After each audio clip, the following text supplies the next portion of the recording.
I don't know what we can talk about in this nation without talking about white superiority, honestly. Who defines the meaning of God also defines the relationship between economy and God. African Americans spent $1.3 trillion last year, making us the 16th wealthiest nation in the world. Why have we not turned those riches into wealth to develop our community?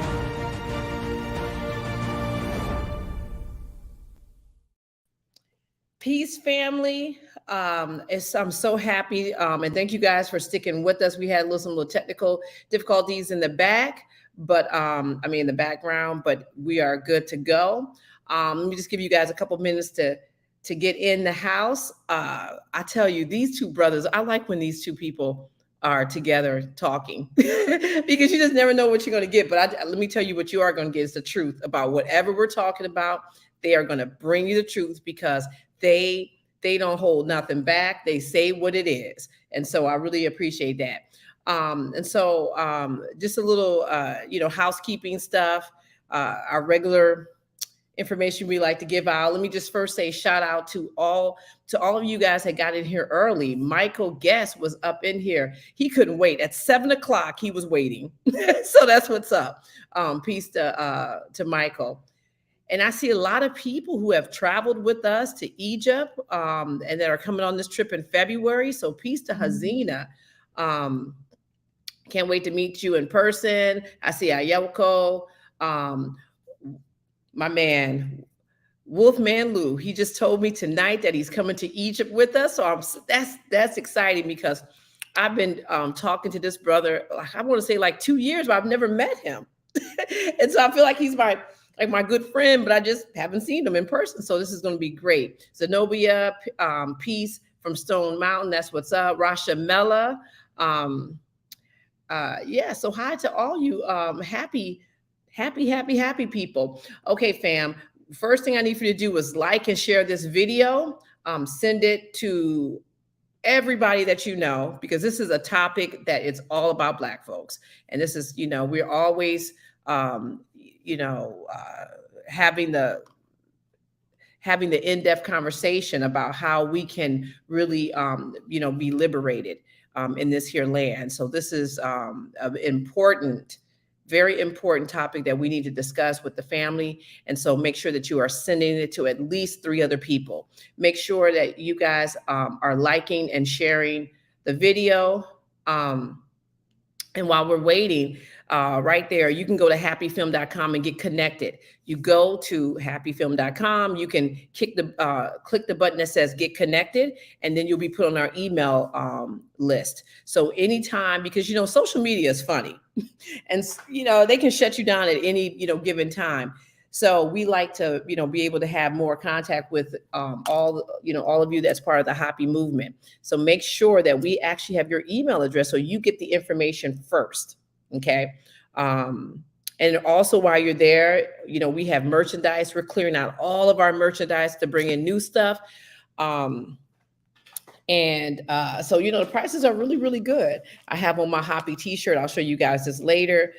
So make sure you go to happyfilm.com. Then you can get connected with the newsletter, and you can also get some merchandise. You can also find out information about our tour to Egypt that we are going on in February 16th to the 25th.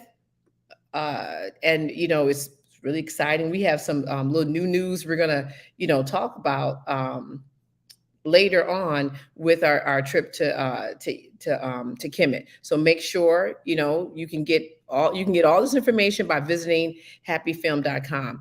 I'm going to actually, before we, I want to go ahead and get started. Because this is a topic we got to give some time to and really, really think about this. So without further ado, I'm going to bring in, my man, Professor James Small and Charles Barron. By the way, both of these gentlemen are in the Happy Film, which you can check out by visiting happyfilm.com. All right. The professor's already on the phone. How you on the phone when you're supposed to be on here with us? I know. I'm off. There it is. Yay. All right. Greetings to both of you. I haven't seen you both together in a minute. Mm-hmm. Yeah. Well, greetings, Sister Felicia and Brother Barron. It's always an honor. Well, Yes. greetings. I'm humbly honored to be before you, my brother. You know, you're one of my mentors and one of my leaders. That's what's up. All right, so let's just get started, okay? But before, anybody that knows me, I always like to just know, before we get started, I like to have a definition of terms so that everybody knows what things mean, okay? So let's just first get started with what is a migrant? Like when we're talking about migrants, what are we talking about? And either one of you guys. Let me do it this way. Before we talk about migrants or immigrants, both terms are usually used, and it's usually people coming from other countries and coming here. But I think we need to put this whole immigrant conflict into our macro context. This is a crisis of imperialism and capitalism. So they have us dealing with it on a very local level, and I will mention what should be done locally and how people can be housed and how they cannot overlook those of us who are already in shelters, and that face of immigration is not just Mexicans, it's Africans, it's Haitians, it's Caribbean, people from the Caribbean. But let's put it in the context of imperialism. If they want to stop this crisis, then cut out their imperialist policies. Why do people from Mexico come here? Why do people from Haiti come here? Why do people from Nicaragua come here? Because the country has historically supported dictators and had coup d'etats from those who were elected by people in these countries. So if you put dictators in place that American corporations can get involved with what they call trade, anytime it's free, you're going to pay for it. So we're looking at it from that context. So when you think of, let's just take Mexicans, and they're coming from Texas. Well, Texas was a part of Mexico in the first place. So who's the real immigrant? Most of the people came here and stole the land from the indigenous people.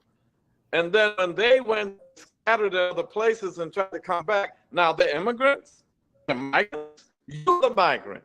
You're the one who came from Europe and stole land and then stole Africans to build it.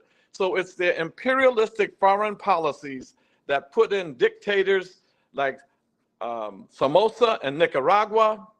They caused coup d'etats in countries across the world, and Venezuela. Of course, they've always been trying to do Cuba in. So when you look at all of that, if they change their foreign policy, pay reparations to Haitians so that they won't have to leave Haiti, France and America owes Haiti. So the first attack has to be on America's foreign policy. And as long as we allow this imperialistic foreign policy, building a whole lot of military bases, AFRICOM in Africa, and once you do that, the paradox of Africa, that it is the richest continent on the planet with the poorest people because of imperialism.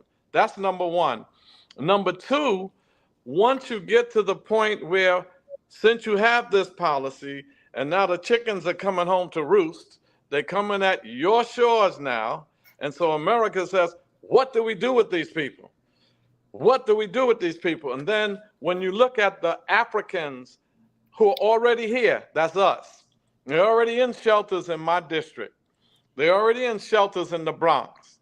So how do we then say, oh, welcome these folks, because these are brothers and sisters. We don't want to speak against them.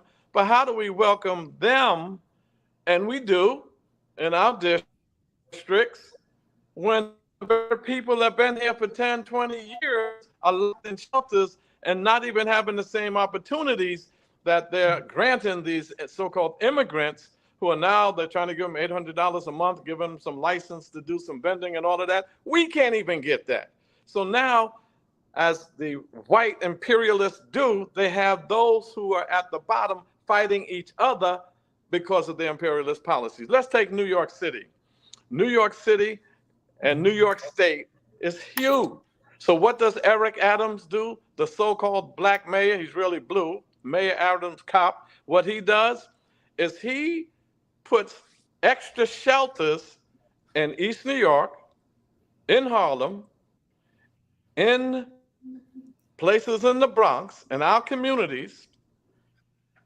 And Bensonhurst, which is predominantly Asian and white, has no shelters. Bay Ridge, which is basically Asian and white, has no shelters. And so they're saying we have a crisis. Well, put them in these white communities too. And then here comes Hochul. She wants to do something at Floyd Bennett Field in New York City, and the whites don't want them there.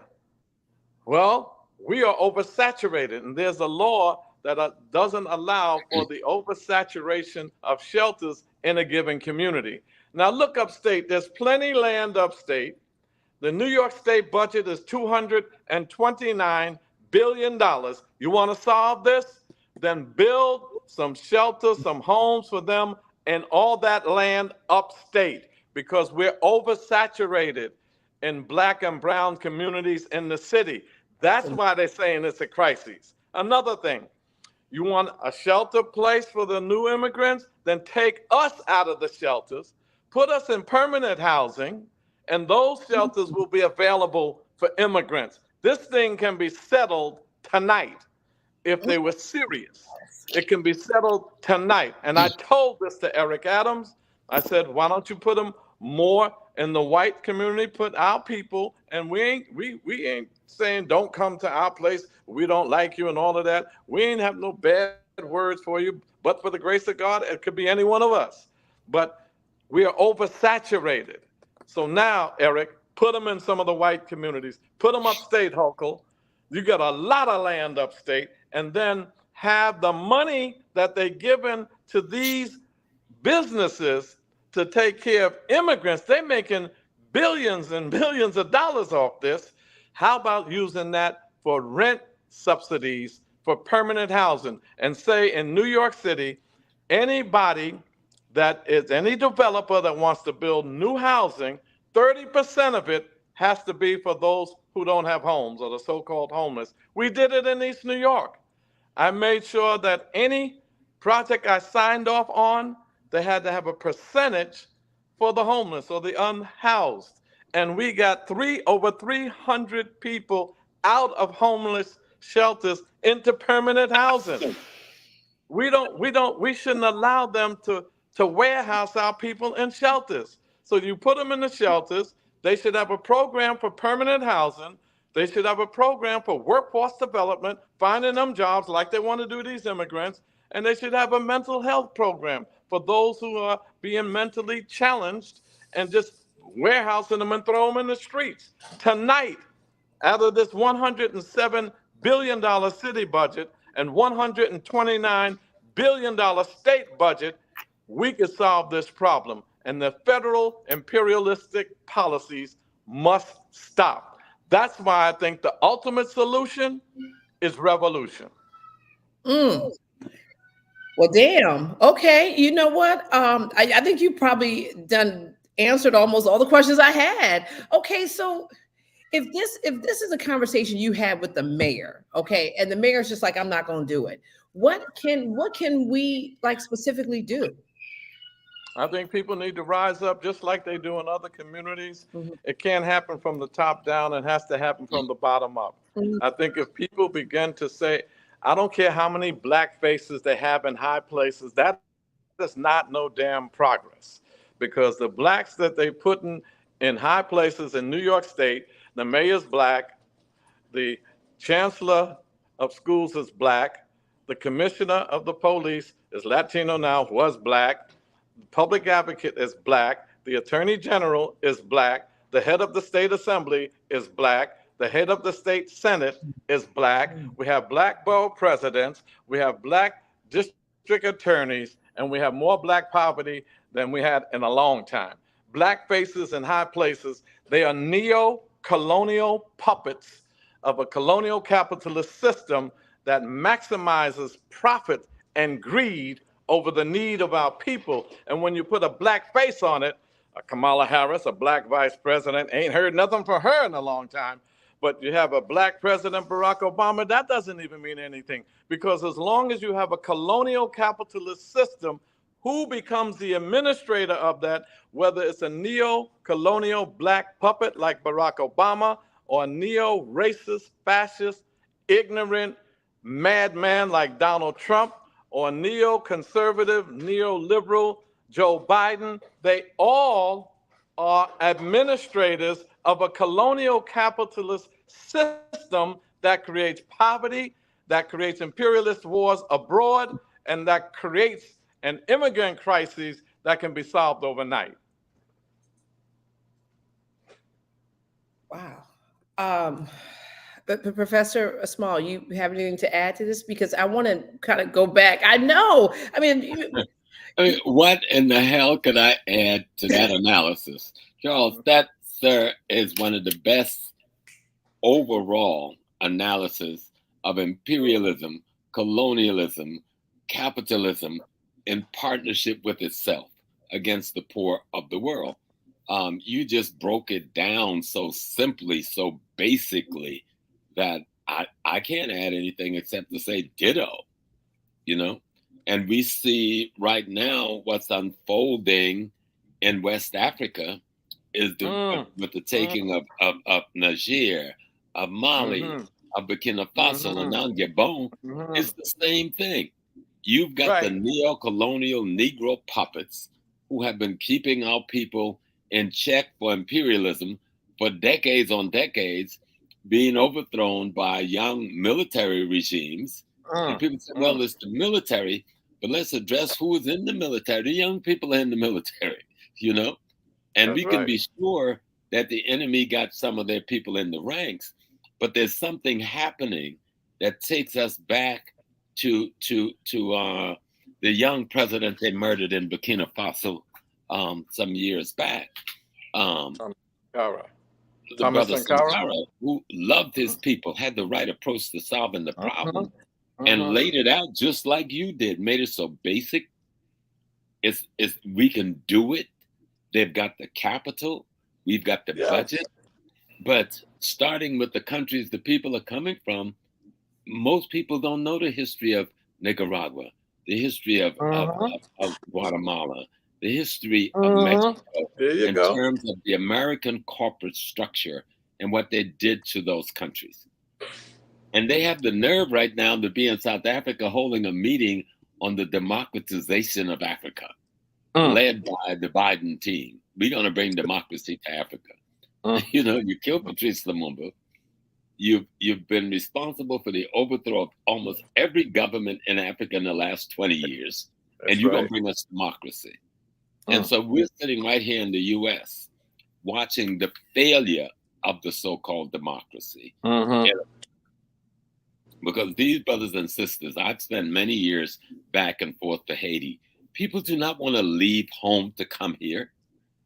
That's They've been put in a situation they don't have any choice in providing food, clothing, shelter, safety for themselves and their family. And then you make them appear to be a criminal when they migrate to your country, you're the country that created the condition that forced them to migrate. There you go. Right on. Right My on. brother, Barron, your analysis was spot on, clear. We've got a black government in the state of New York at every level of importance. And it doesn't mean a damn thing in terms of the condition change for our people. That's right. You know, Dr. Asajifo Kwame Nkrumah said it best in his book, Neo-colonialism, the last stage of imperialism. This is why we know that they're dying. You know, when Martin Luther King said in 1968, you know, perhaps I'm trying to integrate my people into a burning house, which he told Harry Belafonte. That burning house was colonial capitalism. King was a socialist.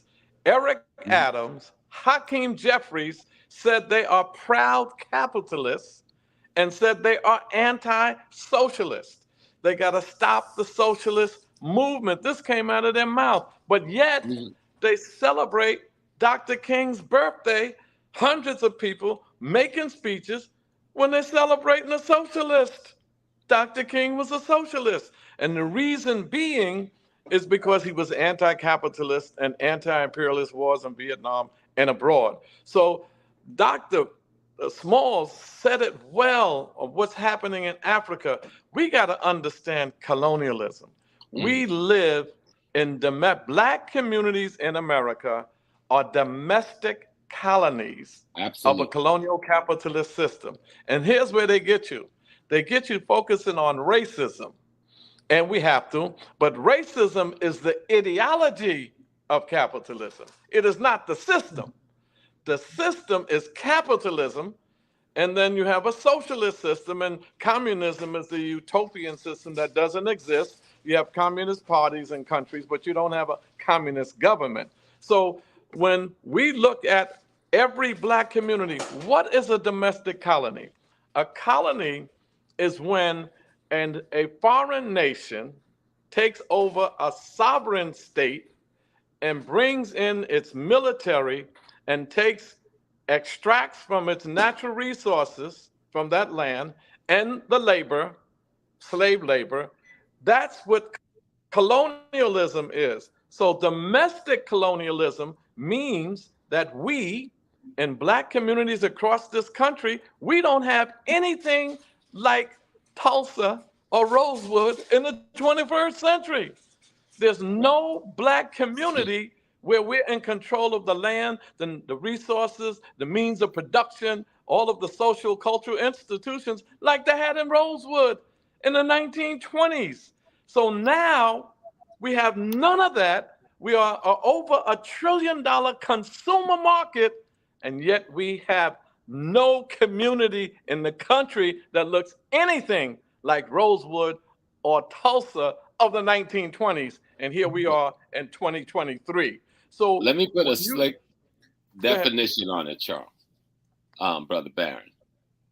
You know, somebody asked Malcolm X, said, Brother Minister Malcolm X, what do you mean by black nationalism? And to just capsulize what you said, he said, you must control the land, labor, and resources, the economic, politics, and culture where you live. We control none of that where we live. And that just capsulizes it.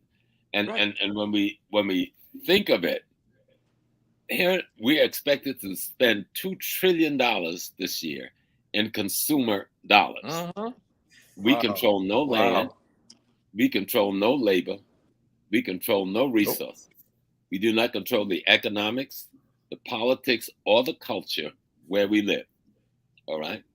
And then we by definition, we can't even call where we live communities, because communities presuppose that you control those things. Absolutely. That's right. We are neighborhoods in capitalist and colonial communities. Go ahead now. That's what I'm talking about. And so if we clear on these little definitions, it'll help us to see what the problem is. That's right. And we won't get blinded by black colonialists or neo-colonialists. Because that blinded us in New York State. They're blinded. Because you look at, oh my God, every office that we thought that could be held, that would be the cause for change for better, is now being held by people that look just like us, and things are getting worse for us. Getting worse. That's right. And check this out. You hear Dr. Smalls? Dr. Smalls is breaking it down the way it should be. You know how they really get us?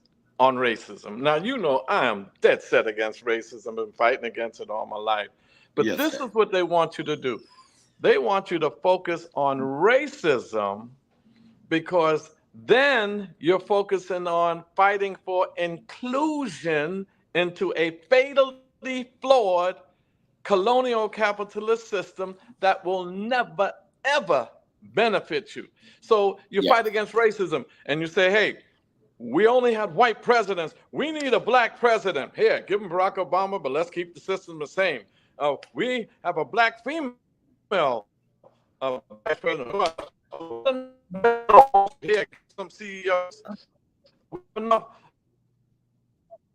black firefighter, and all. Let's give them racist started fighting racists. How bad? Nancy Pelosi had a kente cloth around with Uncle Hakeem Jeffries. So, you know, when you have these fights against racism, and you should every time it rears its ugly head, but you will not hear any elected official ever speak out against capitalism, ever speak out against colonialism, because the colonial mode of production is what keeps the capitalist system fueled.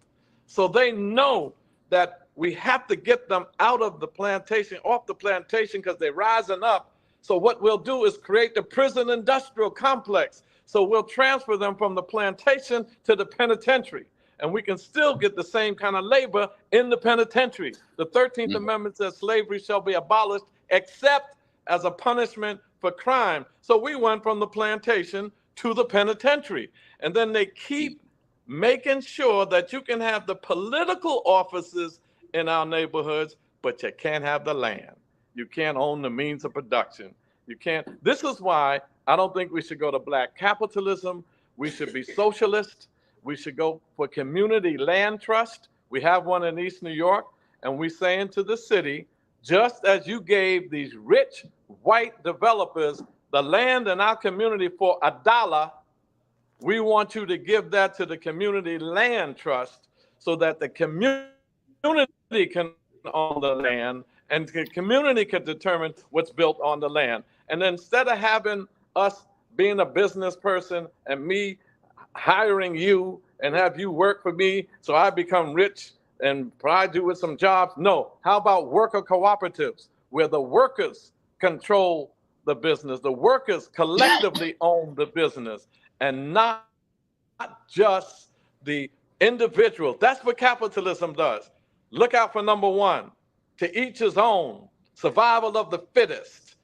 Socialism says the community comes first, collectivism, and not people over profit, not profit over people, but people over profit. And that's why we need to get into socialism. A lot of those people that are against socialism can't even spell a word, haven't even read a book on it, but they were told what it might mean in some, snippets that they see on TV. But Dr. Spalls, you spot on, man. Well, there's another good definition. I got this definition thing from Malcolm. He just like to define things. And that is to look at capitalism as being the foundational tool for the same Anglo-German oligarchs that ran slavery. Okay, so even those who are running the capitalist machinery, they're keeping in place the same oligarch, the same families, right, okay, that ran slavery, that financed. A lot of people don't understand this. Yes, America wasn't sitting at the table at the Berlin Conference, but they financed everybody who sat at the table at the Berlin Conference. You understand? And so Wall Street was invested into the invasion of Africa in 1885 and 1890, which should have been called the First World War, by the way, because every European army in Europe invaded Africa from north, east, south, and west, financed by Wall Street, the same capitalist that runs America, that has created a crisis today that they're calling, they don't even call the brothers and sisters immigrants, they're sanctuary seekers. They didn't tell you they're seeking sanctuary from anybody. People want to eat. They want food, clothing, and shelter and safety for themselves and their family. And you saying, here's your only option.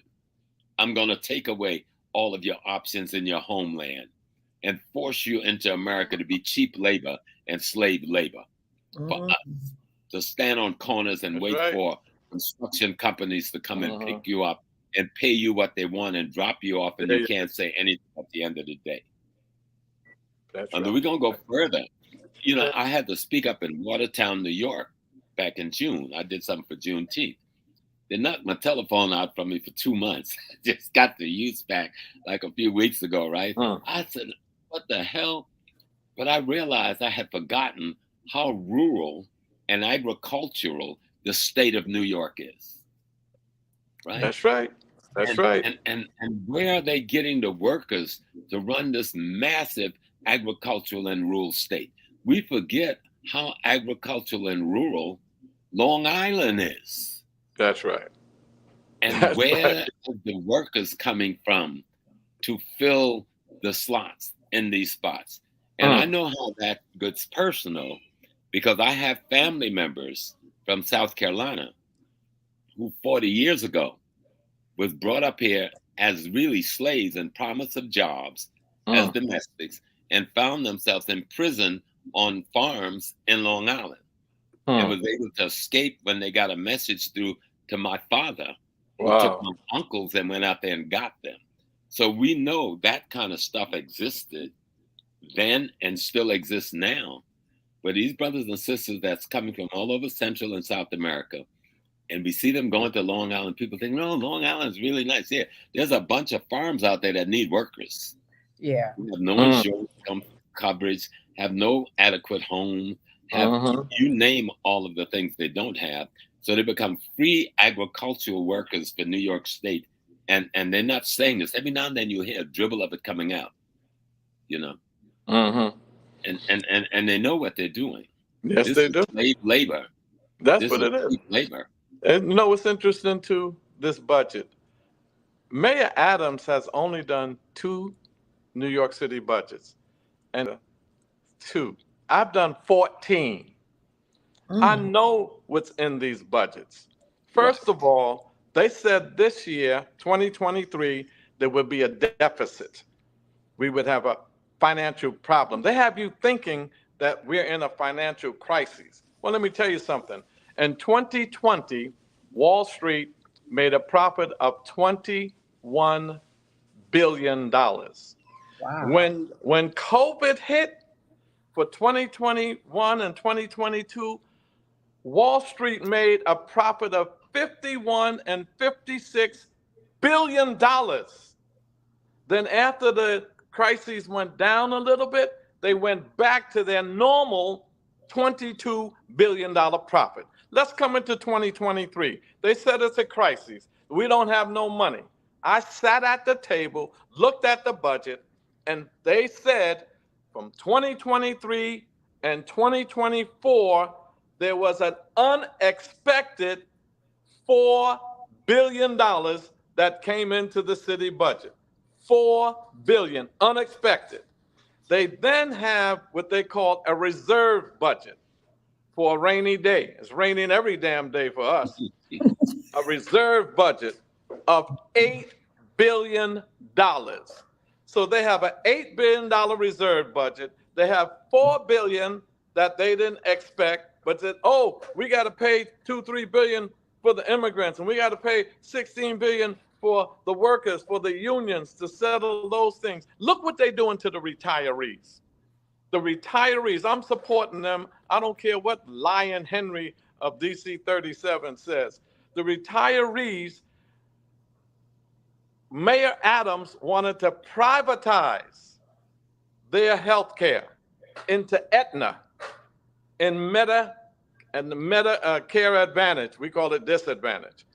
20% of the retirees' money for health care is paid by the city for the last 57 years.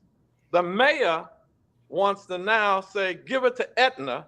Now they have to pay a premium and co-payments, and they won't have all of their doctors and institutions accepting it.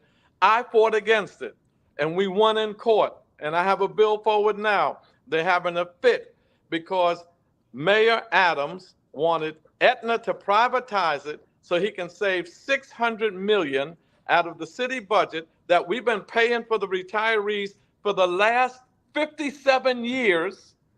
So Aetna can make a multi-billion-dollar profit on health care. Aetna insured enslaved Africans for the European enslaver, admitted it, and said they will not pay reparations. Aetna does not allow unionization, but yet DC 37, UFT, their leaders are pushing this plan on them. We said no, and we won in court, and now I have a bill out there. This is deep, because now the 600 million that he was talking about saving, that's less than 1% of the $107 billion budget. And who are these retirees? They're your school crossing guards, they're your lunchroom attendants, they're your emergency workers, they're your teachers, they're your sanitation workers. They are municipal workers that when they were working, they said, we can't give you higher wages, but we'll take care of your health care for life.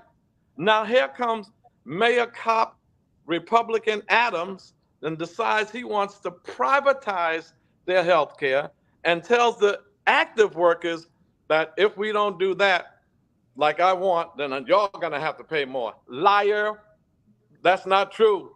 The city been paying it for 60 years almost, and they're not paying a penny more. The other piece to the No. No.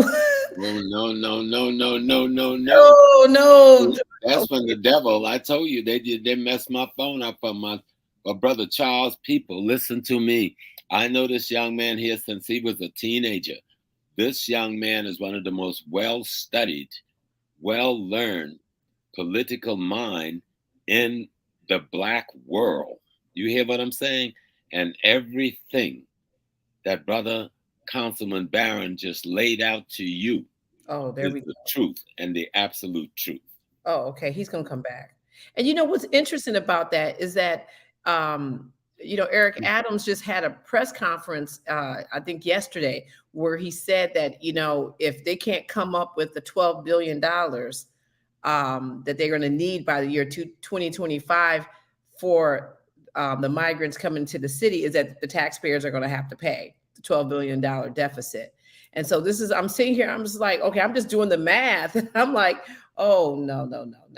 So you can see when you hear a truth teller. Yeah. When you hear a true servant of the people, Councilman Barron isn't just the servant of the Black people and the Latino people. He's the servant of the people of New York. And he's telling you the truth. Because then his community is predominantly African and Latino, but there's many white Americans also living and profiting in that community from his work. And that's why they keep reelecting him, because they know that they have a champion for honesty and truth for the people of New York. Oh, and what he just told us, those who are the city council presidents, the mayor, all these people they're lying. And some of them are lying through their silence and not opposing the mayor and the lies that he's spreading. And I know this mayor when he was a patrolman. He was he destroyed the Black police organization, the Guardian, to create his own thing, Blacks in law enforcement, instead of building the foundational organization, the Guardian, which was in place when he got on the force. He didn't just start behaving in the manner he's behaving. Yeah.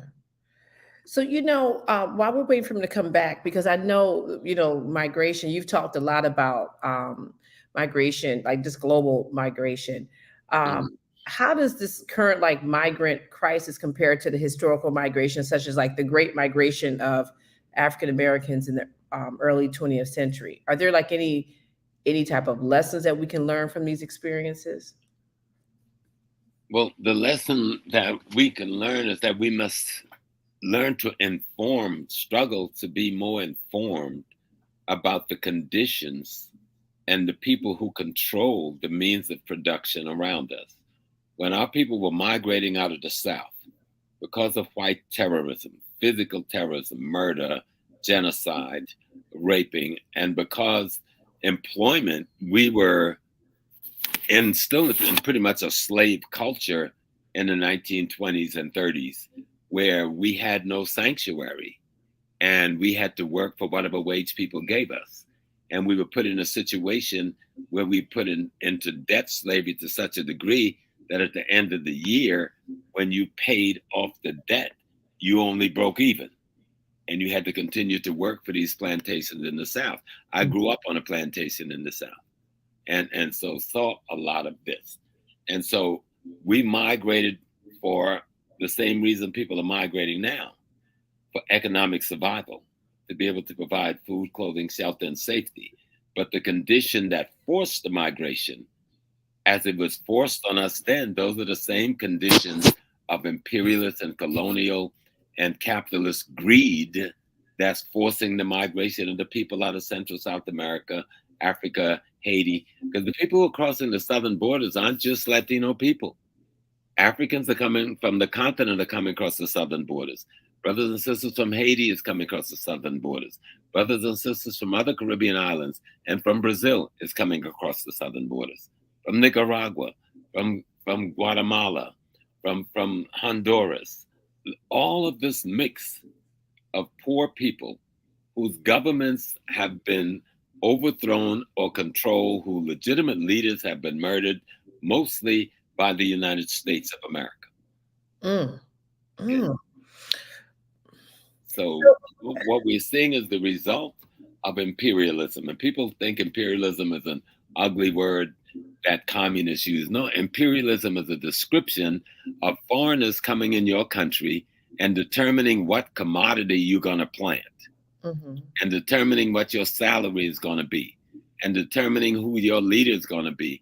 And if you pick leaders of your own, they're either imprisoned or assassinated by the foreigners who are trying to put in place means of production that give them maximum profit and leave you in dire poverty.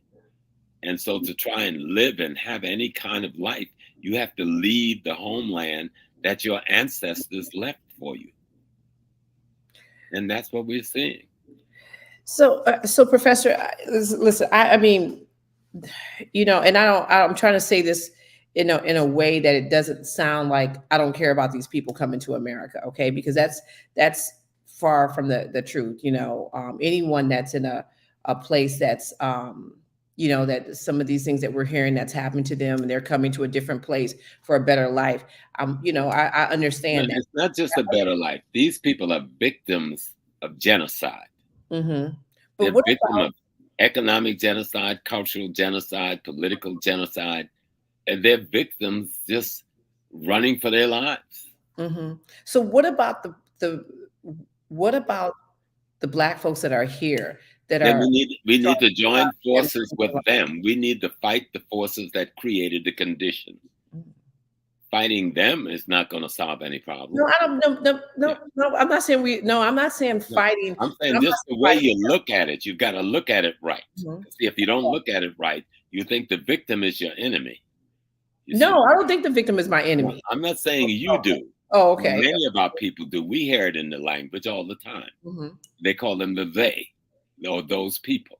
No, they're the victims just like you are. So let's start finding ways to join forces as the victims of these capitalists, imperialists, colonialists, these thieves, these marauders. Let's join forces against that minority and change our condition. Because the people who are creating the conditions, they are minority. But they have the political power, even when the people in politics look like us. So like Bacon's Rebellion, that was a time when all the poor people, you know, across all different races. No, let's not mix up eggs with apples.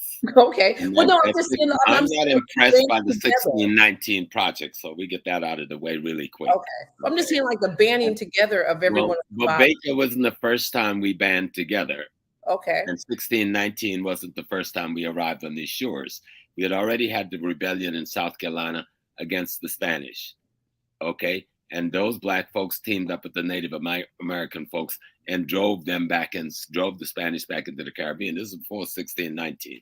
So if we're going to use historical markers, let's use appropriate ones so that we don't use historical markers that people have put in place. Because when someone else set the premise of your argument, you can never win your argument, no matter how beautifully it sounds. Okay?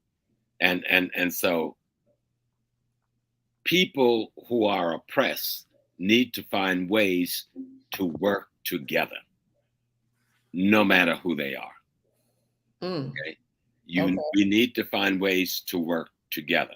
Otherwise, the oppressed will constantly be doing what we're doing now, shooting each other down in the streets, selling drugs to one another, rape and molesting the female young element of our own communities.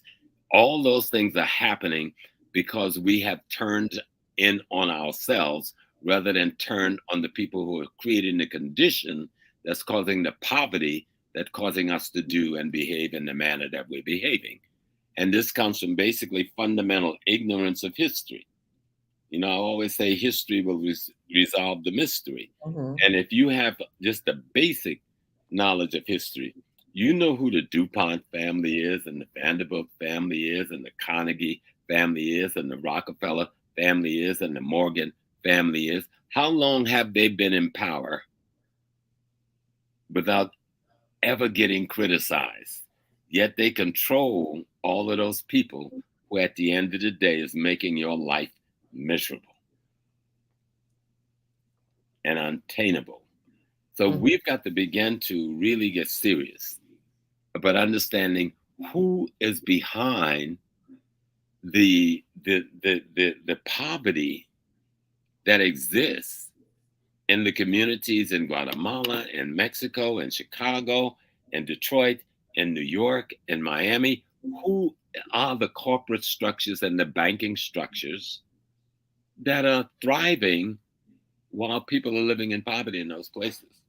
So, okay, so Professor, I got a question for you because, I'm thinking. Listen, I'm just gonna say, look, okay, let me just tell everybody in the chat. I'm about to take one for the team, okay? Because Professor's about to yell at me. He's gonna say something slick about me. Yes, you are. Because this is the thing. Like, I hear what you're saying. Okay, I mean, intellectually, I understand what you are saying. So, in this position where we're here and we're fighting for all, like Black folks, we always fighting to get this, fighting to get that. This elusive equity that we're fighting for here, in America. How do we then join forces with someone who, when we're sitting in schools with them and we're conversing with them, they at times act way more racist than the people who we think are racist and look down upon us a lot? How do we now say, okay, listen, I know, like people who don't feel like they're a victim, because I don't know if all the migrants coming in feel like they're victims, and they come here and sort of kind of look down upon us. And we're like, wait, what? So I'm just trying to figure out, like, how do we? You need to listen. Yes, I am going to beat you up. Yeah, first you need to listen. Okay. You need to listen to yourself first. Listen to yourself. Just that little dialogue you just had. Listen to yourself. Okay? Listen to what you say. Then ask yourself, what's your alternative? Ask yourself that. What, given everything you said, not you, the personal person, at least you, the any Black people who feel exactly that way, because that's exactly how it looks. Ask yourself the question, what is your alternative? Right? What is your alternative? We've been here with this demon. What fight have we waged against it? But now that some other people have been brought here who makes that fight greater, we're going to turn on the people that fighting the demons. And if we were fighting like we should have been, those people wouldn't have even had to come here. It's because we are trying to become partners with the demons. We want to be like you. We are fighting to become a part of your control, your murder, your genocide. That's what many of us have fought for, to become a part of the American dream. There have not been an American dream for African people. Yeah. It's been an American genocide, cultural genocide, economic genocide, physical genocide, spiritual genocide. Yet we are fighting so we could be a part of that. Let me help you carry out your genocide. I can do a better job impoverishing Black people than you can. Let me show you how it works. No. Those brothers and sisters from Central, South America, Africa, and the Caribbean are victims in the same way we are victims, and even more victimized than we are. And if we, who have been the victim of the genocide of America, have been so enamored in wanting to be a part of the machine of genocide ourselves, such that we can't even see the victimization of our brothers and sisters, then we need to ask ourselves some fundamental questions. And that question is, who is the enemy? And where does the enemy live? Does he live in our minds? Have they been that successful?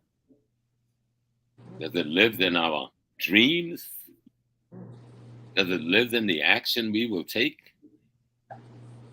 No, we are fighting a capitalist, imperialist machine that was put in place over 500 years ago in the West. It has perfected itself because it has been smart enough to use us, the majority population, to keep them, the minority population, in power. And because we dream and aspire to be them, and yet the way it's set up, you can never do that, we'll always be the foundation of the very capitalism that's killing us. And we have to figure how to break that syndrome. And this history, the knowledge, true knowledge of history, that will allow us to do that. Because that dialogue in America around the critical race theory, I don't even use the term, because they proceed from the wrong place. Okay? The 1619 Project, that was magnanimous, but hell, I knew about 1619 60 years ago. 78 years ago. I'm 78 now. I know about it all of my life. We didn't start fighting back in 1619. We didn't come to the Americas in 1619. We've been coming to the Americas since the 1400s as enslaved people. And we had been fighting every minute on the island of Jamaica, on the island of San Domingo, on the islands that became Trinidad. We were fighting on the Barbados. We were fighting in Central and South America. We were fighting in Brazil before there was a United States of America. So don't start my history when the white Anglo-Saxon want to create a premise from which he want to discuss how I can resolve my problem with him based on a false notion of racism, which is his creation. The whole concept of racism is artificial.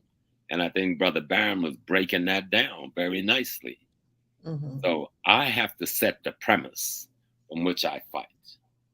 And that starts with knowing the history of myself and the conditions that I've been struggling against in the last 500 years or more. I don't know if Phil can hear me. Am I back? Yes, sir. You're back. Oh, okay. We were discussing two things when you was like so brilliantly talking.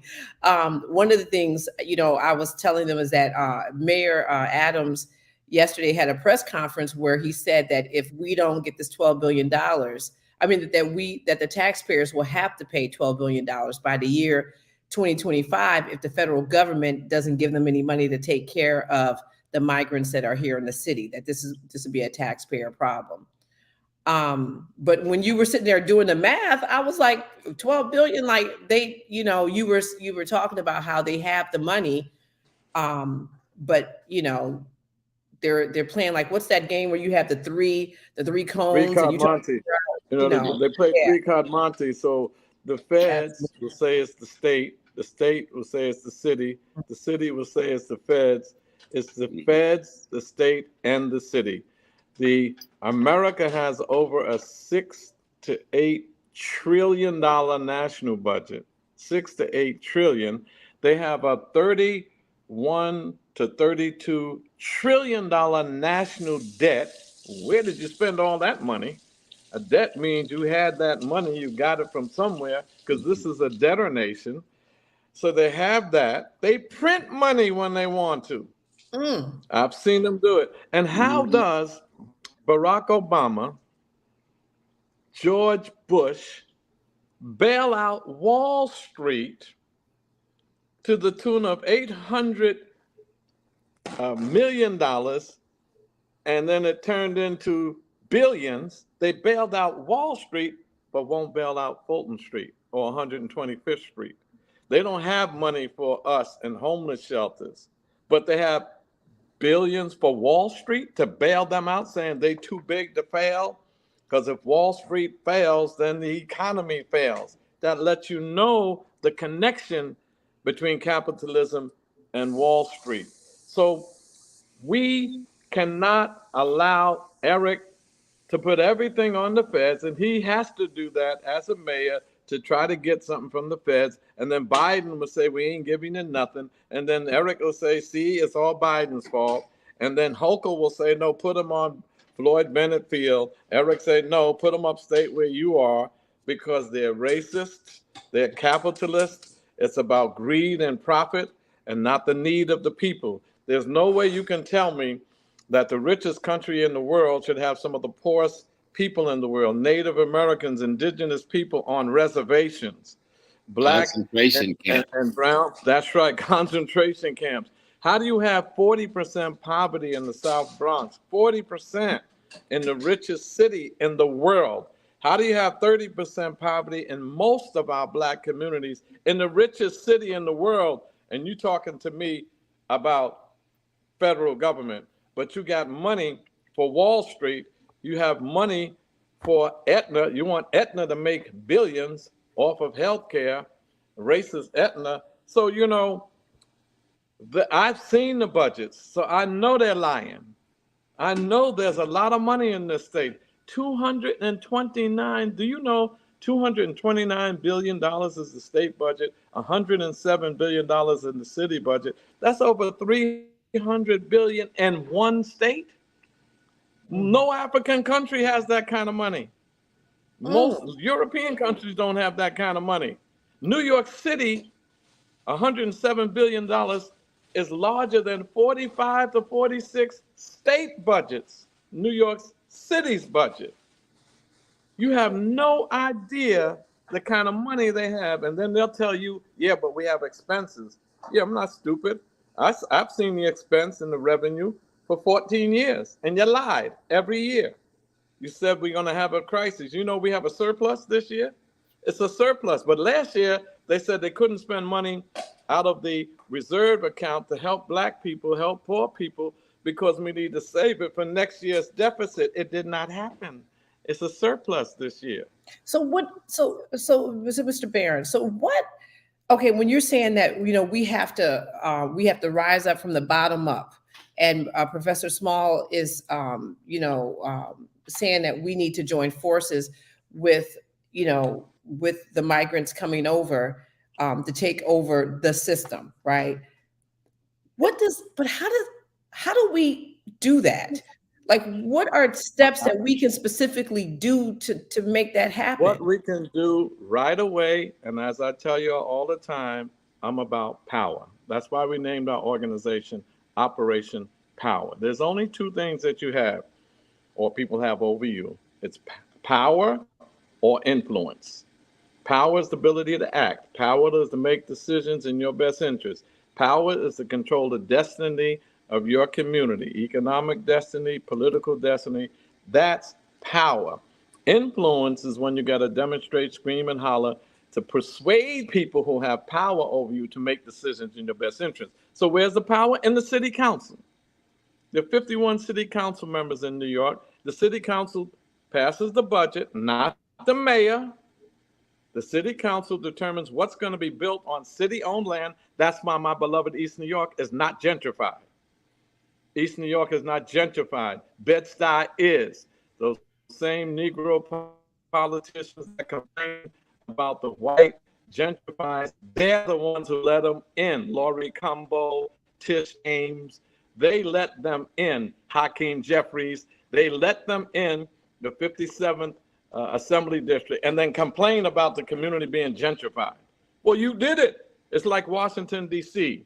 Washington, D.C. used to be called Chocolate City. Now it's Marshmallow City because it's less than 70, 80% it used to be. Now it's 40%, 30, 40% black. Atlanta, Atlanta used to be 60, 70% black. Now it's 40 some odd percent black. How did it change? It wasn't no white politicians in Atlanta. It wasn't no white politicians in Washington, D.C. It wasn't no white politicians in Bedford-Stuyvesant. How did Bedford-Stuyvesant get so white with all these black politicians? So I say we start on that level. This is what my wife and I did. We started going against building an electoral movement for power with black radicals. We got for 21 years, we took over the politics of East New York. That's why we're not gentrified. That's why we stopped Wall Street from coming in. That's why we got $3.8 million schools. And now, Machine got those 2 seats back. They got my seat back. They got Inez's seat back. But we're not fighting. We're not stopping the fight because we got Karan Allen and others coming behind us, and we're going to continue to fight the machine. We need to do that in every city where we are the majority, or anywhere near it. Every community, like what Chokwe Lumumba did in Jackson, Mississippi. He ran revolutionary. May he rest in peace. He ran and he won the city council seat. Then he won the mayoral seat. We need to build an independent black radical electoral movement across this nation and do what I did and Operation Power did in East New York. We beat the machine. Matter of fact, I have a book out called Speaking Truth to Power, and people can get it on Barnes and Nobles and you get that book, and there's a blueprint in there how to beat the machine. And how after you beat the machine, when you get in there, don't flip on us. Maintain your same revolutionary ideology. And we show that you can be a revolutionary, you can be radical, you can say, I ain't wearing no shirt and tie. You can say, and what do we did? We got political prisoners freed. We got a reparations bill passed in the state. Ain't the one I wanted, but at least it's passed. And we got a whole lot of other stuff. I think we need to build independent black radical movements across the city, across the state, and across the country. So that's one option, and we're not voting our way to freedom. I don't think that is electoral. It's a strategy, a tactic, not a panacea. So, Mr. Barron, you mentioned your book, and our friend over in the UK, shout out to Jesse, because it's like what, 3 o'clock or something like that in the morning, and he's on, and he was trying to get the book, but he's in the UK, and Barnes and Noble won't ship it to him. So yeah, I know, but we have another person that's I think I saw in the chat, Zenobi is going to the UK, so she's gonna bring the book over. so I'm just like letting you know. Yeah, I'm letting you know that we got to figure out a way, because we got to make sure that our UK brothers and sisters make that happen. See, everybody has to do what they think they should be doing. I'm focusing on the electoral arena. We are members of the Shrine of the Black Madonna. You knew Reverend Brother Smalls. You remember Reverend Clay? Oh, absolutely. Yeah, I knew him and loved him. And, exactly. So we joined his church, the Shrine of the Black Madonna. We are there now. We're in the area now. We're part of that church. We have a thing called Beulah Land. Beulah Land, we have 3,000 acres of land, 3,000 acres of land. So here's how we fight against the system. One, you separate, build your nation, and then you fight the electoral arena outside of building the nation. So in the shrine, we have the land, we have our own Black liberation theology. Our Africanness is based on a Black revolutionary Messiah and Jesus Christ, a Black revolutionary Christ. And we take that, and then we have the Black slate, which is dealing with the politics. So that's how we got to do it. Do for self, build our own nation, and then let's transform the host nation, because you're in the belly of the beast. So if you think you're going to own something in the belly of the beast and they're going to leave you alone, you got another thought coming. So you got to have a dual struggle, a struggle to build our own and own our own and feed ourselves and clothe ourselves and protect ourselves with security, and then radically transform the capitalist system to more of an egalitarian socialist type of system. And then Key to all of this is the liberation and unification of Africa under socialism. That's what we have to do in our struggle. So wherever you come down in that, as a teacher, a doctor, a lawyer, be a revolutionary teacher, doctor, and lawyer, connected to a movement for liberation of our people. Most of our people are into survival. They want to know, you gonna give me a job? You gonna help this landlord get off my back? That's why I got into electoral arena, because now in East New York, when they come up and say that to me, you're gonna get me a job. I got 6,000 jobs for you. You're gonna join the movement now? You're gonna stop this these people from taking our homes? I did. I stopped gentrification. We stopped gentrification in East New York. Now you're gonna join the movement? Oh, we hungry out here. We don't have food. We fund food pantries. We give out food. Okay, now that I did that, you gonna join the movement? See, Steve Biko said it best. The most potent weapon in the hands of the oppressor is the mind of the oppressed.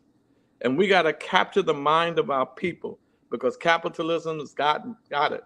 And so does some of the sports and celebrities and Jay-Z. You know, he talking about, okay, now that you took your knee, now what you gonna do? So he goes sell out so he can get some contracts with the NFL. And, you know, that kind of stuff, because we in the movement allow for others to get in front of it and in an opportunistic way. And they do some good things. I'm not criticizing all of them. I'm sure they do some good things, give some good stuff, and he's done some wonderful things. But we're talking revolution here. We're talking radical systemic change like Dead Prez and Matulu and them. That's the kind of rappers we need. And if we're going to get into some positive stuff, then let's organize from the bottom up so that we can impact where the power is. It's in the electoral arena. Do you know how wonderful it feels when a rich white male developer comes in my office and he has to bow because he knows we have the power? He can't build nothing unless we approve it. And the committee that his project is in is going to call me up and say, Councilman Barron, do you want this project? No, sir, it's dead. That's power. Councilman Brown, you want this project? No, I'm not going to do it until he does 80% my definition of affordability. If he doesn't do that, I don't want it. They do it, and that's why East New York is not gentrified. 90% of the people in East New York are black and brown, 70% black and 20% Latino. Let me just take a pause. If this wasn't, let me tell you, this is like the best intro for the film, because, you know, you are capturing everything. It's almost like you did a trailer for the Hoppy film. And family, if you have not seen a Hoppy film, go to happyfilm.com and get this film, because Charles Barron gets it in. Okay. Professor Small opens up this film, and you know, it's sprinkled all in there. Charles Barron takes the second half of that film and nails it down to the first theme, the fist, the da, you know. So family, please make sure you are supporting so you can hear more about Charles Barron, and then get his book. You know, as I was sitting here, so Brother Charles Barron, because you're my elder, so I can't just say your first name and leave it at that. So in this in what you're laying out that we need to do as Black folks, how do we integrate the people coming into the city? Like, how do we integrate them into what we're doing? Or do, like, how does it, or do we get strong and then we bring them into the fold? Like, how does that work? It's just, oh, come on. No, see, we got to build organizations. We cannot do it as individuals. We have to build organizations. So we started Operation Power. We had a handful of people. They said, you can't win if you don't have no money. We beat them and they have more money than us. They said, you can't win if you don't have the electors on your side. We beat them for 20 years. We beat Hakeem Jeffries. We beat Eric Adams. We beat Andrew Cuomo when he was governor. We beat other elected officials. We beat some unions that went with the machine. We beat them. but we started an organization. So we need to get organized. We can't just say, hey, just the people, we got to fight, we got to rise up, as you're saying.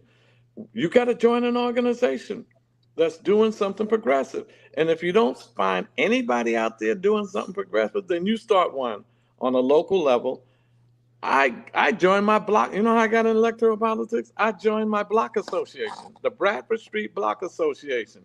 It was 8 sisters who were elderly, and I came to my first meeting when I got out, and they said, "Oh, hi, we're so good to see you, man. Let's have a vote today for president." They voted for me president the first day I came to the meeting. I said, "Wait a minute, you didn't tell me it's going to be an election."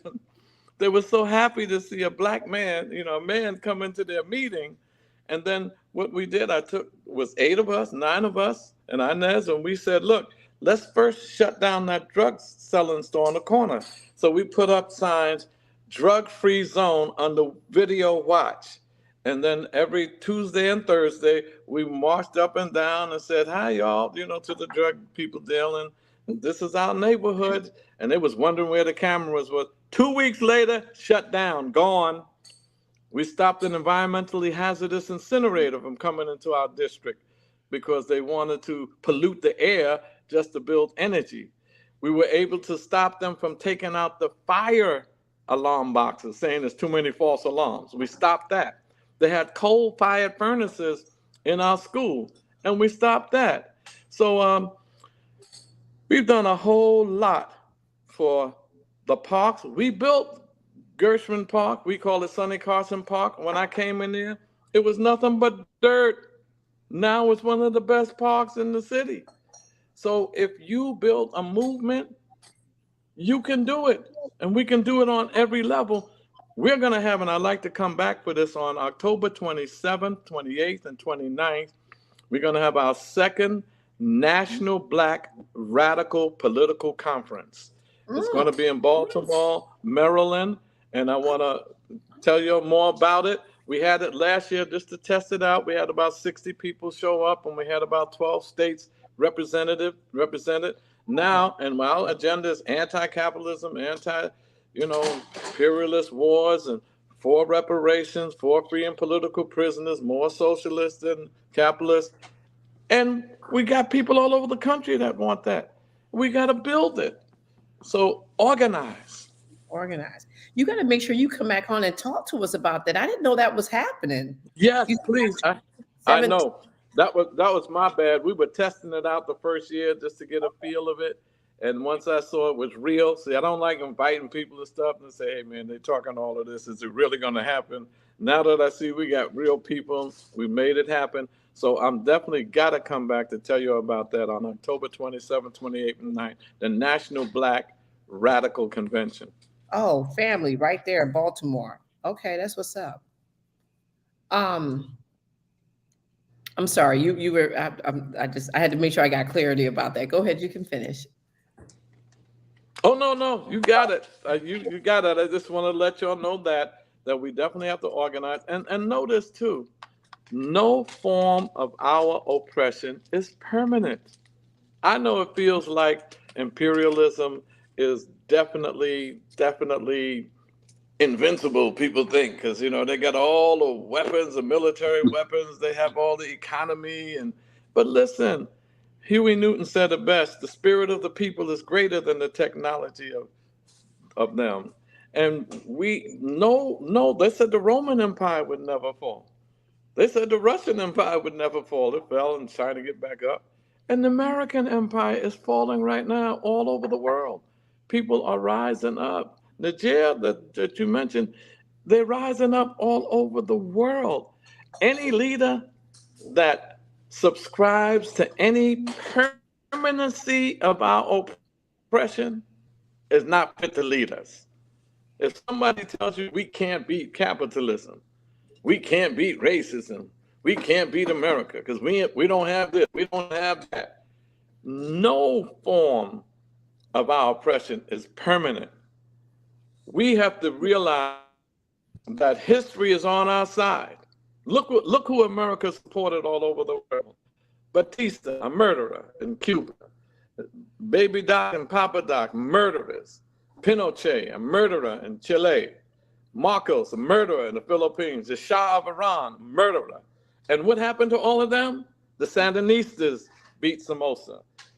Che Guevara and Castro beat Batista. And look at all the victories we have all over the world. Look at Africa, Patrice Lumumba, Sekou Touré, and Thomas Sankara, all of these. And now they came back with neo-colonialism, but now it's our time to flip it back. The American Revolution that wasn't a revolution. That was an American rebellion against England because they were ending slavery. And they didn't want slavery to end because all of those that came from Europe and were on these plantations in the South, that was their economy. That's why they went against. That wasn't a revolution. That was a rebellion. Revolution, you change the system. They had the same system, and they created these United States and called it the United States. Ain't no such thing really as the United States. Those were some Europeans that had the 13 colonies. They called them what they were, colonies. And we still have domestic colonies.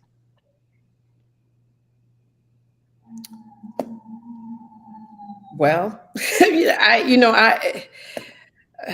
I want to, thank you for, adding context, especially, in New York State where I'm at.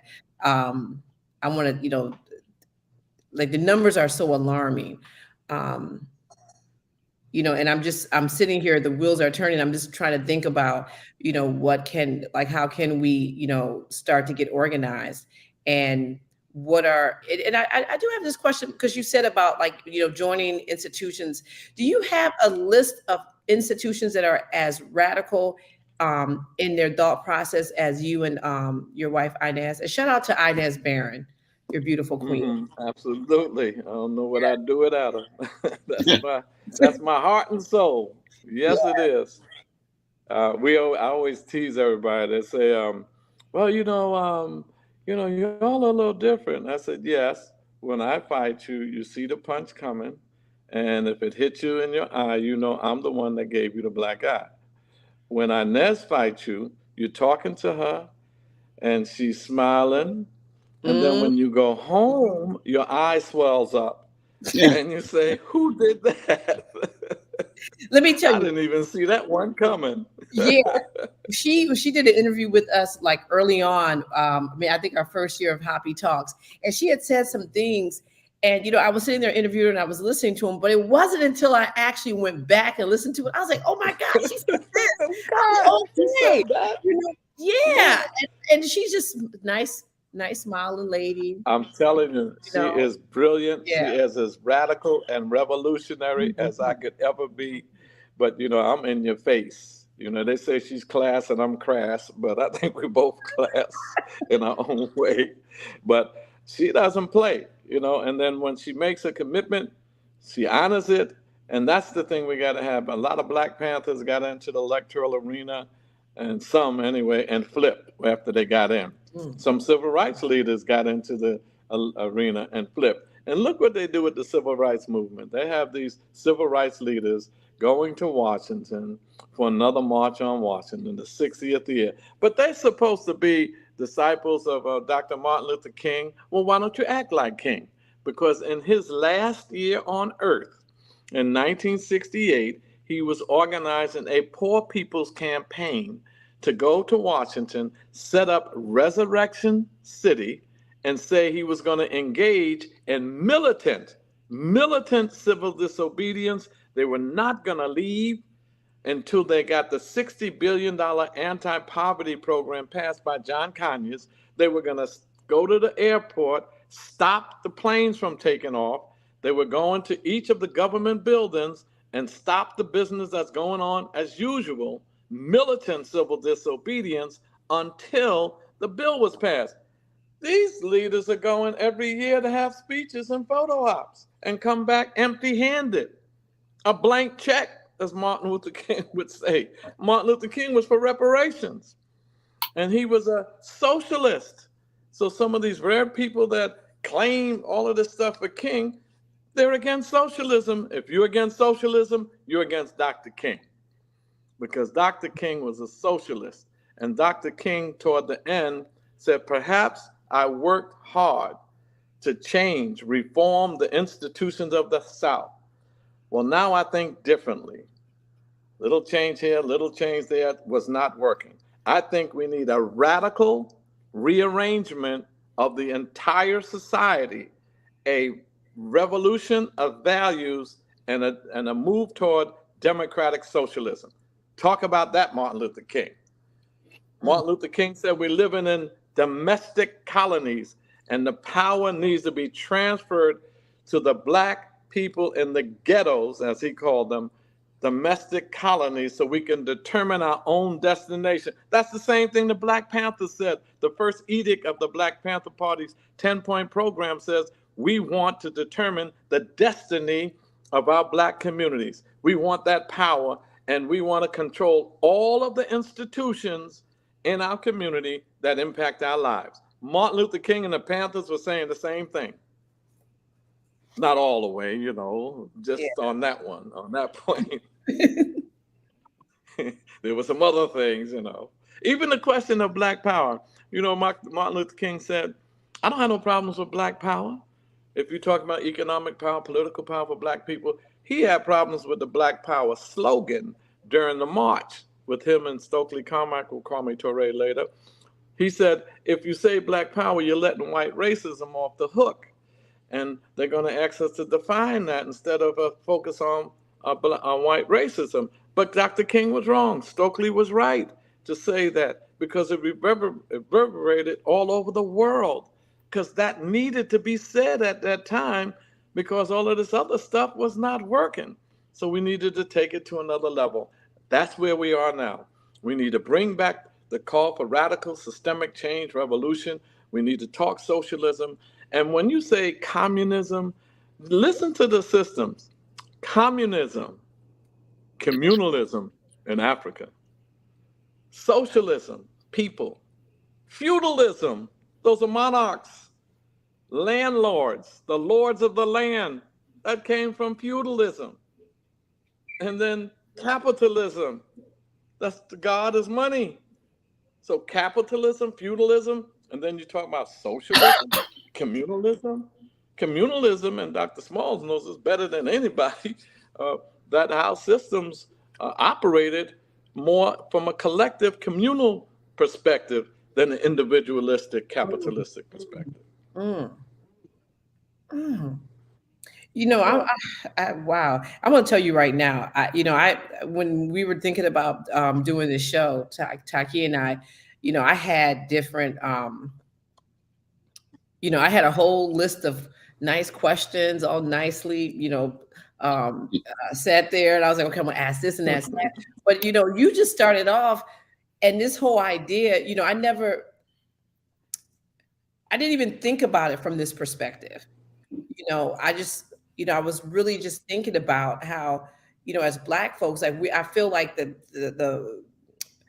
foot is already on our necks, and it's just like, how much more, can we take?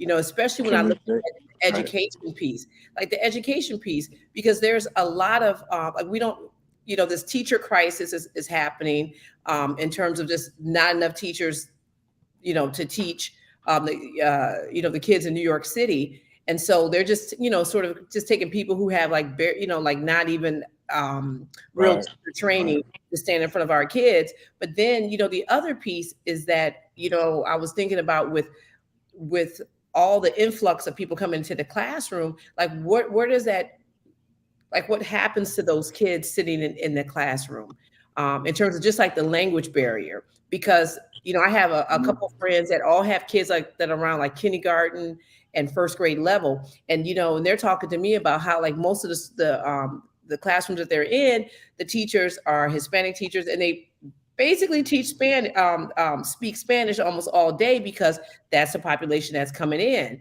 And so, as I'm thinking about that, and then you're thinking about this whole influx, it's just like, yeah, but you know what it is, my sister? And once again, it gets back to power. The New York City's education budget is $36 billion. You wouldn't even That's know. more than some states. Absolutely. There are there are over 1 million children, in the system. 70% of them are us, black and brown. But who controls the curriculum?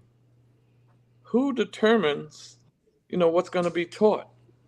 Who determines what schools are going to get what resources? Who determines who's going to get computer labs and science labs? In my schools, that's the first thing I did. I fought for science labs, computer labs. We have libraries without a librarian. We have some libraries without any books. We have music without any instruments, or we have the instruments and no teachers. So we have to, in every aspect of our lives, especially education. My wife has been an educator for 36 years. And so, yes, we got to build independent schools and teach our own, but most of our children are going into the public schools. And some of them are going into charter schools, and they're privatizing education. So once again, power. If you are passing the budget in a city where you have 8 city council members or 9 city council members or 10, 12 city council members, we need to get where the power is. See, and there are a whole lot of singular issues: education, healthcare, stop gentrification, free our political prisoners, reparations. We want our reparations. But having reparations and still on American plantation, freeing our political prisoners and they coming home to the plantation, having our children in these schools, and we still on the American plantation, and we're not challenging the system. No matter what your issue is, police brutality. If the police stop killing us tonight, stop disrespecting us tonight, stop beating us up tonight, you're still poor. Because the police are an occupied force to protect the capitalists. So if you're just fighting against police brutality, Black Lives Matter, who you talking to? We know we matter. Who you talking to? White people? So if you're just doing that and it's not connected to radical systemic change, revolutionary change, dismantling the colonial capitalist system and having a better one, and yes, it can happen. It will happen. Nothing lasts forever. How do you eat an elephant? They say 1 bite at a time. Don't try to swallow the whole thing. Can you walk 1,000 miles? Sure, 1 step at a time. They say life is hard if you take it by the yard, but it's a cinch if you take it inch by inch. And that's why we are going to win. You're not going to lose. They cannot maintain this. They're self-destructing. They got Trump and Biden. Let them go at each other. Just don't let it fall on top of us. Let them fight each other. Do you know a lot of our black leaders get away with criticizing Trump? Wow, that's a big deal. Only the sickest man on planet you criticizing. So a lot of their stuff hides behind. Did you see what Hakeem said about Trump? Who the hell cares? Did you see what he did to his local neighborhood? Let it be gentrified? Do you see him and Eric go to Israel and hug up on Benjamin Netanyahu, a racist murderer of Palestinian people, theft of their land? How the hell are you going to go there and wear a yarmulke more than you do a kufi and go into Africa? So these are the things that the contradictions we got to raise. And some people say, well, do you think revolution is going to happen in your lifetime, Charles? That's what I'm fighting for. I know we got to pass the torch to the next generation, but Dr. Smalls, I want it now. I want to be alive. And so if it doesn't happen, I'll pass the torch. But right now, I'm trying to make this thing happen. I'm 72 years old. I'll probably live to 110. So that's 50 more years I got. Yeah, I'm going to live to 110. So that's 50 more years I have to make this revolution happen. That's the way I feel about it. Okay, well, there it is. We got 50 brother, Brother Charles, remember a part of the word revolution is the word evolution. All right now. Right. So Yes, we gotta carry the evolve. baton as far as we can carry it, and we pass it on. But you don't stop carrying it because you're not going to have victory in your time. Victory is the struggle itself to achieve victory. Never give up. Never. There you go. Freedom or death. That's right. By the way, Has to be speaking of the mantra. presidential election, on the 9th of September, we're going to have Dr. Cornel West on our program. We have Liberation Saturdays every fourth Saturday. I'll get you the information, the link to our program. A conversation with Cornel West, and that's my good friend. I know him a long time. We don't have the exact same politics, but we agree to a lot of things. But there's some things where we depart, but he's going to be on, and we're going to have a great conversation on, you know how they say, oh, if Cornel West runs, then he might as well just vote for vote for Trump, because he's going to take votes away from Biden, and then Trump will win. Stop it. First of all, the people that's going to vote for Cornel West, only 60% of the American electorate votes. 40% don't vote. So the people that are going to vote for Cornel are people who would never vote for Trump or Biden. So he's not taking votes away from Biden. He's going to get those who would stay home because they don't like either one of the lesser of two evils, and they will vote for him. So he's not taking anything away from Biden. And plus, nobody inherits our vote. How the hell does Biden get the vote before the vote is cast? Nobody has no votes in the pocket. Somebody taking votes for you. Ain't nobody voted yet. So, you have to fight for each vote.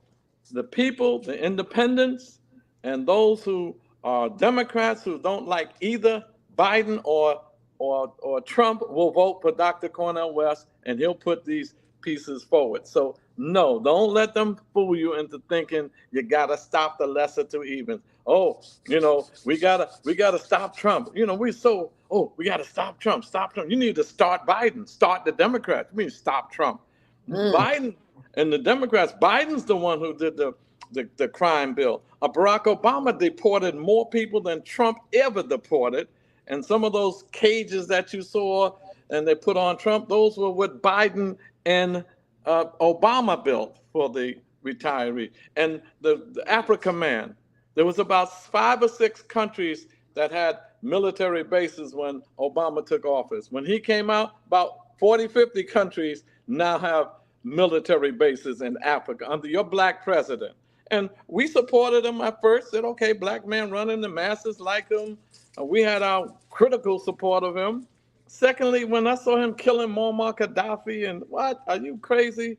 So, we had to say, wait a minute. And, Israel gets $3.6 billion of armaments every year from America. But when the black president left, he made a 10-year deal with Israel to get $30 billion worth of weapons to murder innocent Palestinian women and children. $30 billion, and Netanyahu and them still don't like him. Damn. You know what? Listen, I feel like I'm like everybody else. I'm just sitting here. I'm not facilitating nothing. I'm just pushing the button, putting up. You brought a master teacher and political and revolutionary leader, and gave him the opportunity to express a truth that most of our people don't get to hear from an experience that is extraordinary in government and community politics in this country. Because that same Mr. Obama leaving office, one of the last bill he signed was for American troops to go into Somalia. That's right. And when we look at what's happening in Sudan today, that group that's called the Rapid Deployment Force, that's force that he helped put into being, supposedly training us to protect ourselves. And that was just their trigger dog when the main government in Sudan wanted to open a base with the Soviet Union. They sicked the Rapid Deployment Force on the government of Sudan. We got to study history and see what's going on and get a sense of it. That's right. Get a real sense. Yeah, who did more drone strikes than Obama? Right. He was they called him the And most of his drone bases is in Africa. That's right. That they're flying the drones out of. That's right. That's right. You know, if we had a right president, man, he could have put Africa on the map. He could have gave them more humanitarian aid instead of military bases. Talking about they fighting terrorists. Who's the real terrorist? What's a terrorist? I was on a program and some of the Jews were beating me up and saying, "You're supporting terrorists." I said, "Excuse me, how you defining terrorism? What is terrorism? They kill innocent people. What the hell you think your government does? You think you can't call your murder of Palestinian people a collateral damage? Oh, so you see a building, the terrorist is on the second floor, you blow up the whole damn building and kill women and children and say, but we're focusing on the terrorists, and that's collateral damage." I always tell, I said, don't call me anti-Semitic. Some of my Jewish people that I be battling, that's a cop-out, just calling me anti-Semitic. First of all, the Semites were black, and I would never be anti-me. But let's put that aside. How about a debate? Whose land is that? What about the Balfour Declaration? You know, what about Zionism of Theodore Herzl and Chaim Weizmann? Those were Zionists. Let's talk about that. You know, right in Brooklyn, they have in Brownsville, Herzl Street. What was that being named Herzl Street? Because the Jews were in Brooklyn, and they were going to use that and decided to go somewhere else. What does Brooklyn stand for? Brooklyn, the Dutch. What does Harlem stand for? Dutch. Brothers be talking about Brooklyn in the house. What are you talking about? That's Dutch. You proud to be? And look, in my community, I said, man, you know, we are the boys from, and they was naming, you know, some of the streets. And I said, do you know that's the name of a slaveholder?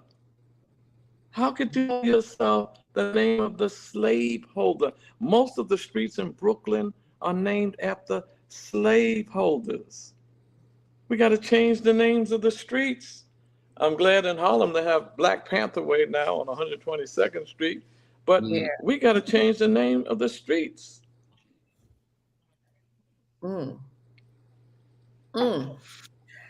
So I want to make sure, Sister Alicia, that we do not view the oppressed peoples of the world who have been forced into this asylum seekers menagerie as the enemy of oppressed Black people in America, because they're not. They're not the enemy. They are the victims just like we are. And we've got to be clear on that above all things. And then we can define how to fight the common enemy and educate them to understand what we understand about how the system works here.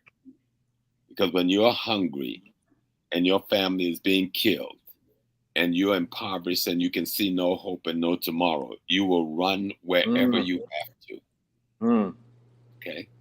Our job, the people who have been resisting the tyranny and the genocide of America, to open our arms and embrace those people, even if we got to share the one slice of bread we have with them. That's right. Period. That's right. That's right. That's what freedom or death means. You can't have a halfway freedom. We can't be free and our brothers and sisters are enslaved. That's not freedom. Nope. And we can't allow this system to manipulate us to kill each other. Right. Yeah, I tell my brothers in the hood, I said, listen, you think you bad? I mean, you're going to let this system keep you in this condition. And your response to that is to kill your brother. Not your oppressor, but your brother. To give what your side of the melting pot. We're all in this melting pot. So you're fighting for your side of the melting pot instead of getting out of it. You know, even in Africa, you got Africans killing Africans. You know, a lot of the African people killed Patrice Lumumba. African people killed Malcolm X. You know, whatever the government involved in the manipulation, Black people pulled the trigger. You know, so they have ways of getting us to self-destruct, battling each other, In the 60s, it was cultural nationalists. You remember, Jane? Cultural nationalists versus revolutionary nationalists. Integrationists versus separationists. Malcolm versus Martin. And then Adam Clayton Powell called them Martin Luther Coon, fighting each other. Marcus Garvey against W.E.B. Du Bois. And they start going at it. And matter of fact, even got racial on it. Said Marcus was an ugly looking African, whatever, and Bois was light skinned, just crazy stuff. So you got to fight these internal monsters in order for us to unite to go after the real enemy. Now, real traitors, we got to call out. But if somebody just has a different strategy or tactic than you, but are honestly for our liberation, you got to let them roll. You do what you got to do, but let them roll. You don't have to jump all over that. So, we might have different groups, and if we beat up everybody, then who do you unite with? I just hit sellouts, people that are doing us harm. But if we have different ways of going about our liberation, we got to find a way, and we don't have to be overly idealistic. We're not going to unite everybody. For people who want to be black radicals and revolutionaries and go, come on, let's get down. But people who want to just get some progressive things for black people, and it may focus on more reformist stuff than radical systemic change, I work with you. I'll work with you because, it's like Huey Newton, Black Panther Party, one of the differences was survival programs against urban guerrilla warfare.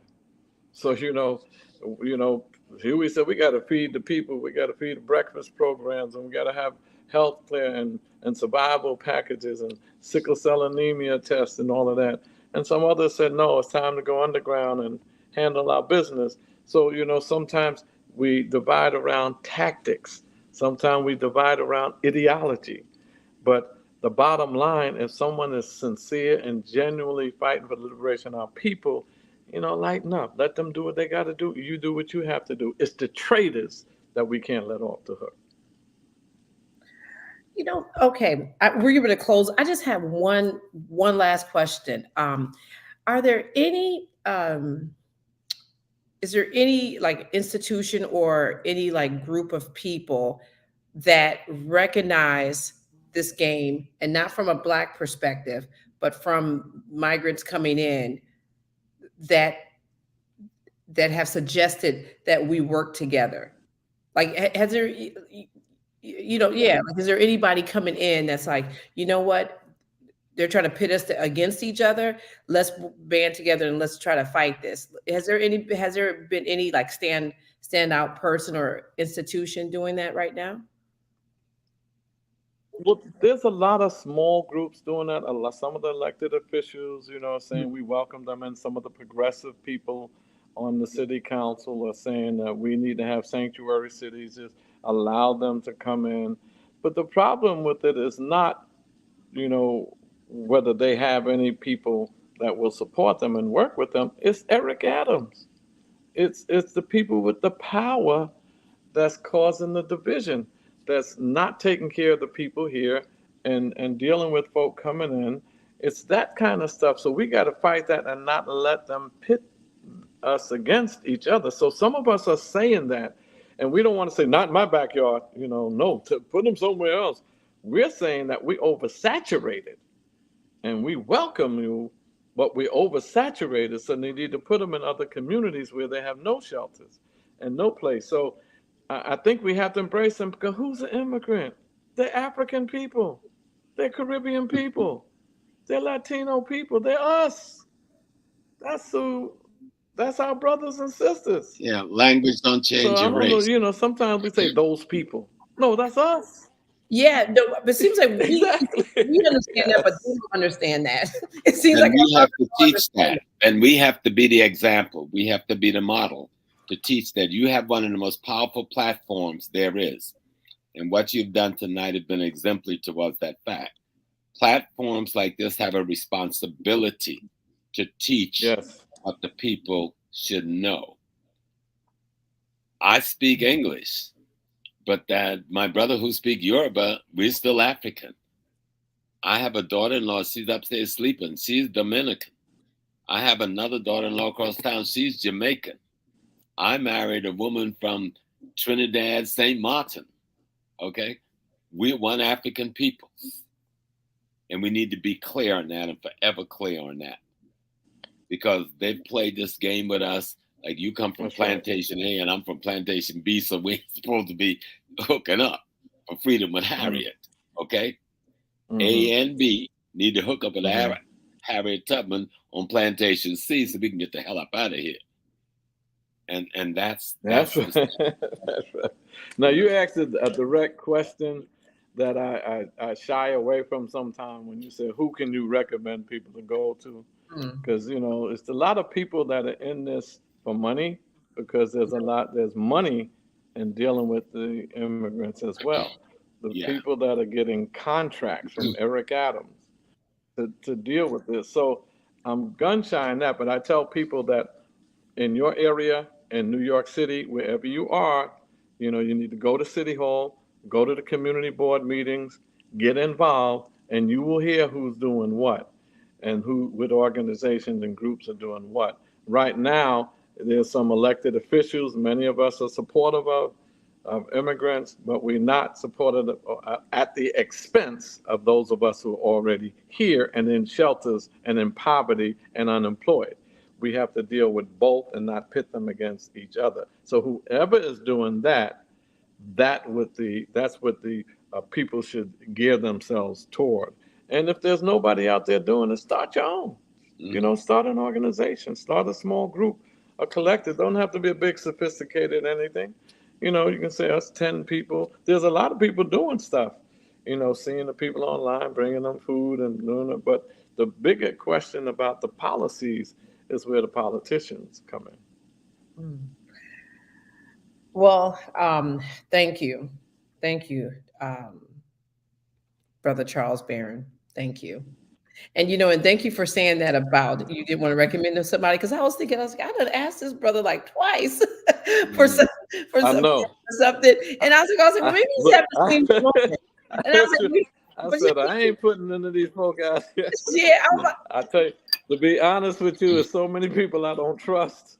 You know, if I recommend anybody, I would recommend them to Dr. Smalls, whatever he's doing. I recommend people to get down with Omali Yeshitela and the African People's Socialist Party that the government is now indicting and having them go to court around trumped up charges, as the COINTEL program did in the 60s. The African People's Socialist Party is doing great things. If you're anywhere near the shrine of the Black Madonna, that would be an excellent thing. The Nation of Islam, they're doing some positive things. If you can work with the nation. In East New York, we have Man Up Inc., A.T. Mitchell, they're doing positive things, and they have other violence interrupters that are doing great things as all. The December 12th movement of Viola Plummer and Omowale Clay and Claudia, they're doing great things.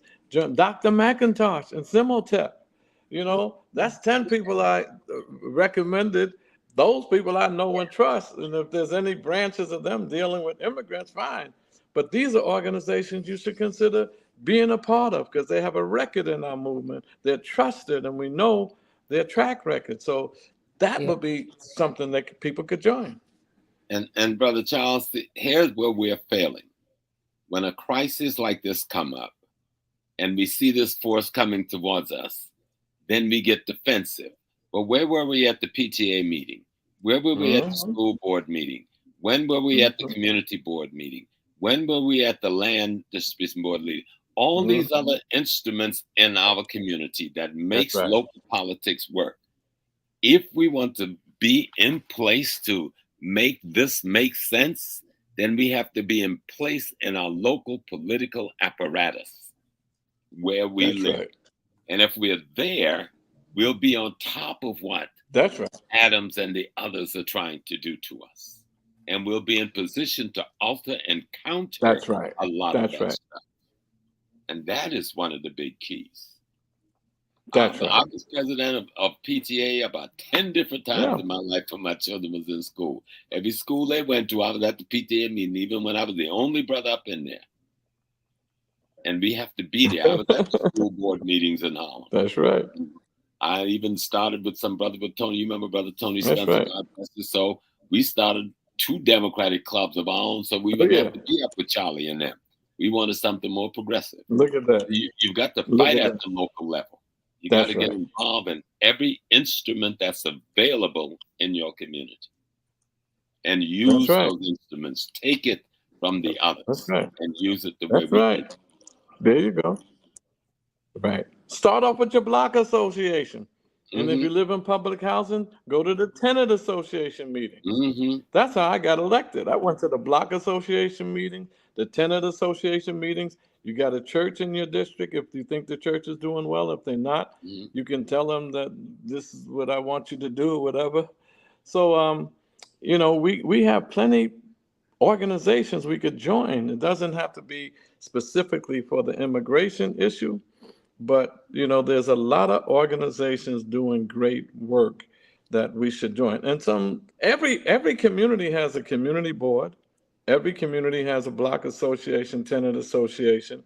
Many communities have a Nation of Islam chapter in it. Simultep, if we can go to their forums, we learn so much from Simultep and Dr. McIntosh and that they're putting forward.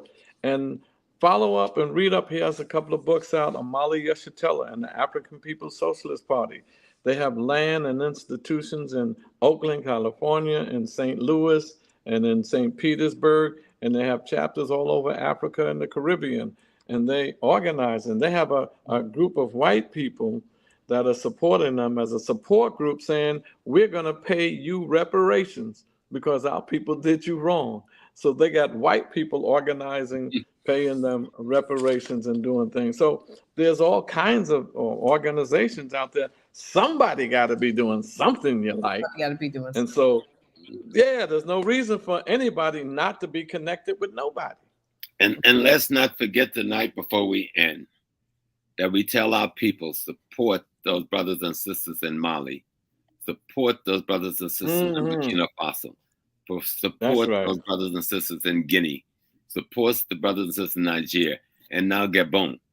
Bongo and his family for 50-something years, robbing and abusing our people and keeping them in dire poverty, stealing all that oil money in Gabon. Had them in the newspaper bragging about their wealth and the land and the homes they own in England and California. They caught the sun this morning, yesterday morning. This Negro had over $1 billion stashed in his home. See, I don't want to stay on TV while I do to them. They wouldn't have a lot of tomorrows. They caught the secretary of the defense or something at the airport. He had $500 million worth of CFA in suitcases trying to get out of the country. The people, you know what the people in Gabon live? You know what their standard of living is like? It is profane genocide that has been heaped upon them. I don't know who these military people are. I don't know where they're going. But I tell you what I do know. I like what they're saying. They're saying we're going to give the wealth of this country to the people. Okay. And I like the move that the brothers have made in Nigeria. They said in Nigeria this morning, they're going to put a new government, civilian government in place. They're not going to let the outside say, put the collaborators back in power. Okay. What would be beautiful if Guinea, Niger, Mali, Burkina Faso will come together and form one nation. That'll kill this stuff. Wow. Create a federated state. Yes, that would. Wow, that actually those are artificial borderlines that were made in 1884. You know, so I've been advocating that everywhere I can, and every time we can get on a platform to reach the young brothers and sisters in Africa, let them know, like we used to say about Mumir, if one of our soldiers died, there'll be fire in the sky. And every African capital of ECOWAS or AU who support any kind of invasion. If you leave Ghana and go to Niger, then you're going to have to come back to Ghana because there's going to be trouble in Ghana. If you leave Nigeria, you're going to have to come back to Nigeria. And if we make that clear to the young people of Africa that this is our stand, you are not going to take our soldiers and go invade our brother. You didn't go and invade the French, who was over there colonizing them. You didn't stop the French from stealing 50 to 60% of the national resources every year. Right. And then charge them interest to borrow their own money back. You didn't tell the French to get out when they create a central bank for the CFA, but the French is the only one sitting on the bank board that has veto power. Kanish. You know, we support you, brothers and sisters. Y'all fight for your freedom. Dessalines said, freedom or death. That's right. Freedom or death. Freedom or death. That's right. Well, and so we want the world to know, because we know Happy is heard around the world. We love y'all. We stand with y'all. We will rise up with That's y'all. right. Free yourself. That's right. Yeah. By any means necessary. Also, I just want to mention someone who's doing great work around reparations is Dr. Ron Daniels and his wife, Mary Frances Daniels. So those are the people you can also work with, and the Institute of the Black World. Yeah, we need to get. We have not interviewed Mr. Daniels, and we need to get in contact with him. Yeah, his name keeps coming up a lot of different places. Okay, so Mr. Barron, I'm going to actually follow up with you to get more information about the conference, so we can put that in place so people can sign up for that.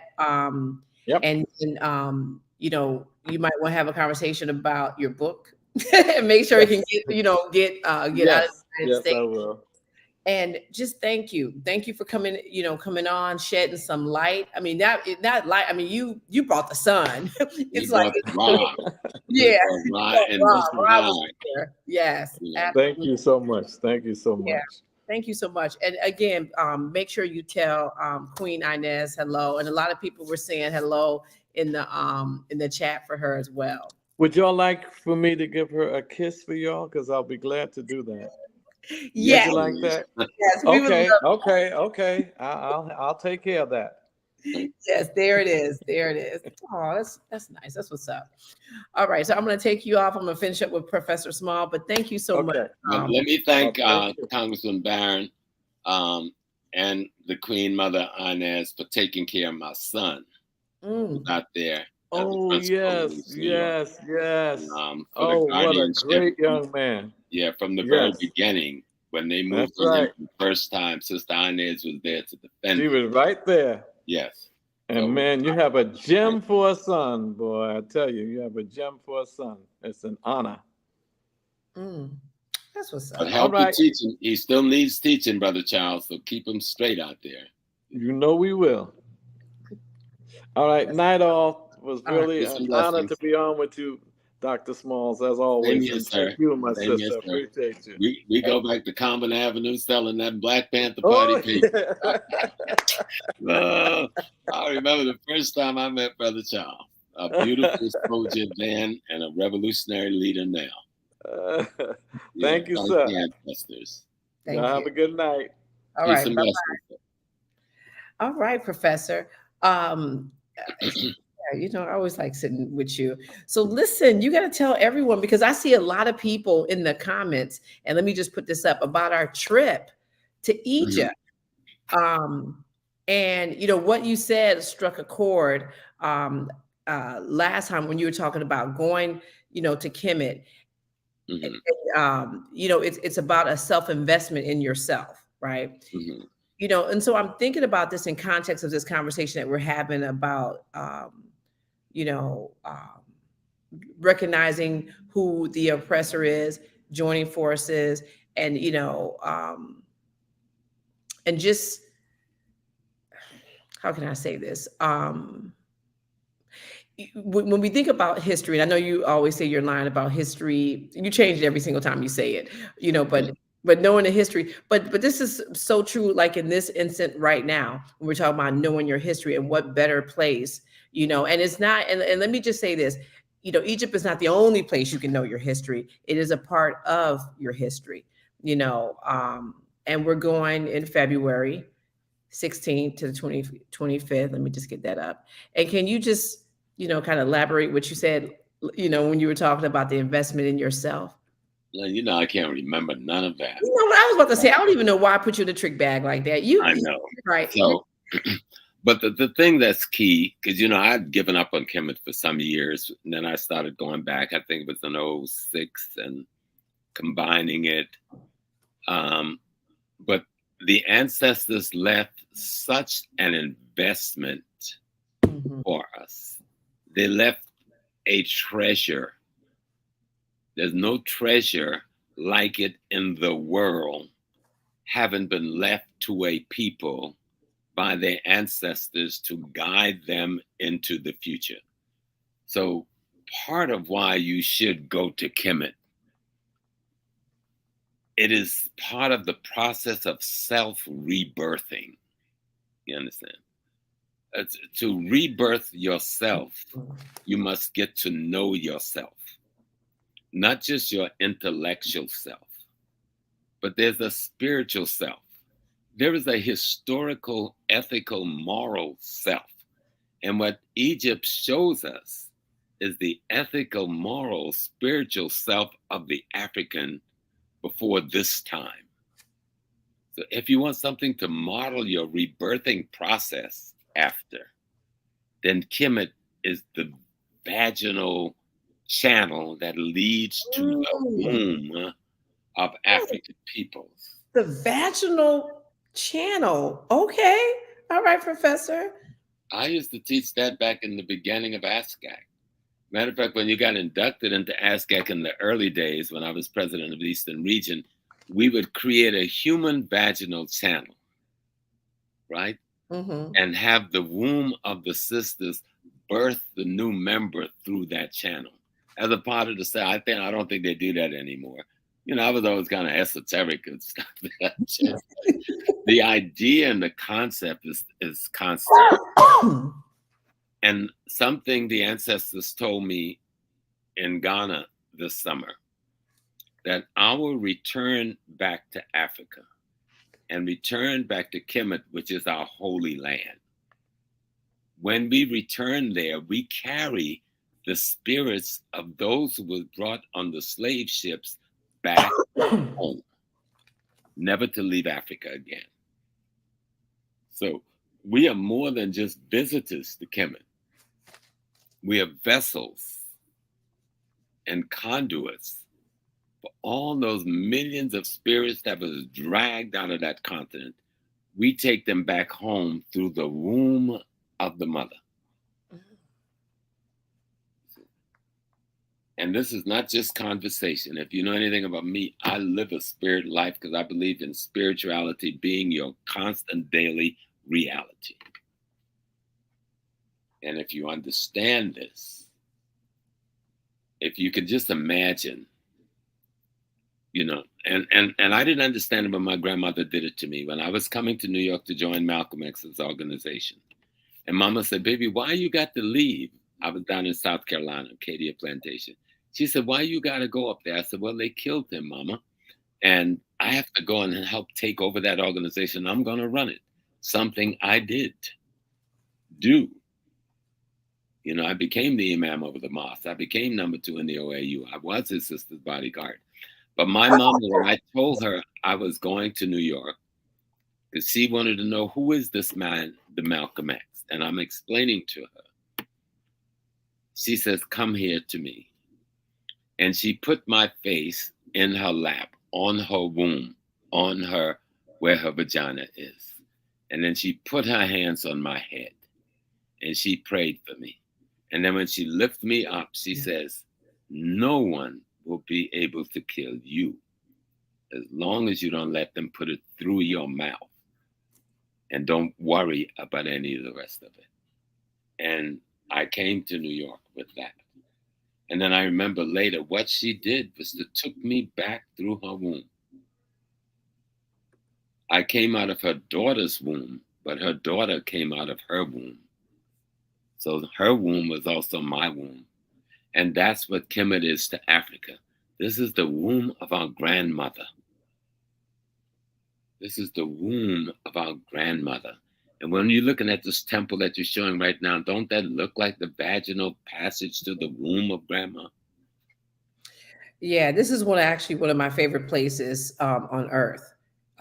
Is Abu Simbel. Abu Simbel. Yeah, and when I walk in there, holies. Yeah, I tell you, when I walk in there, it is just like it's a feeling like I got you, and it's it's like, no, you know, I've gone through a lot of gone into a lot of the temples, but this one in particular, it is just like it's like a warm blanket someone just gave you. It is so I love it. I love it. That's why I always show this one when I'm on the show. Every single thing, every single carving, every single statue, every single bit of writing, every single painting is telling the story of becoming a human being. Every single thing in those temples is telling us how we came from the divine to the human, because we are the divine being human. And that's what those stories are explaining to you. Yeah. And when you understand it, you can see our truth in every religion on earth and know that our ancestors have left it in stone, which gives us actually, and I know people don't like the word, a superior understanding of reality. A superior understanding of reality. So I tell y'all, get on the plane. Remember that movie, Get on the Bus? Yeah, we're talking about the March in Washington, but get on the plane. And let me, you know, on the 16th of February, be with Happy, landing in Kemet. You know. Yes. And, you know, and let me just give a shout out to people in the chat, because quite a few people that have been like Dorielle, she coming. Hazina coming, Wolfman Lou. I can't wait to hug Wolfman Lou, because this is my boy. I've been talking to him for like forever. So he's coming. Takesha, like I've seen a lot of people in the chat, you know, that are definitely supporting, because this is going to be a very this is going to be a good trip. And just to give, you know, just to let everybody know, just like some basic information about the trip. You know, it's all inclusive. The only thing you pay for is your drinks, which are like 50, 75 cents. We're leaving out of JFK. Not only are we doing this economic piece, and Professor, I want you to speak on that part in a minute, because someone just asked a good question. But you know, we're also going to have a Hoppy gala. We're selling up the Nile for 4 days. We have our own ship. Like, this is going to be fantastic. Infodishi Juhutimis is, you know, going to be coming with us as one of the tour guides. So we are also going to have economic courses that will be happening. So it's kind of like the Tom Joyner cruise meets history. So you'll be partying a little bit, but you're going to definitely be learning something. And let me see, I'm going to put this question.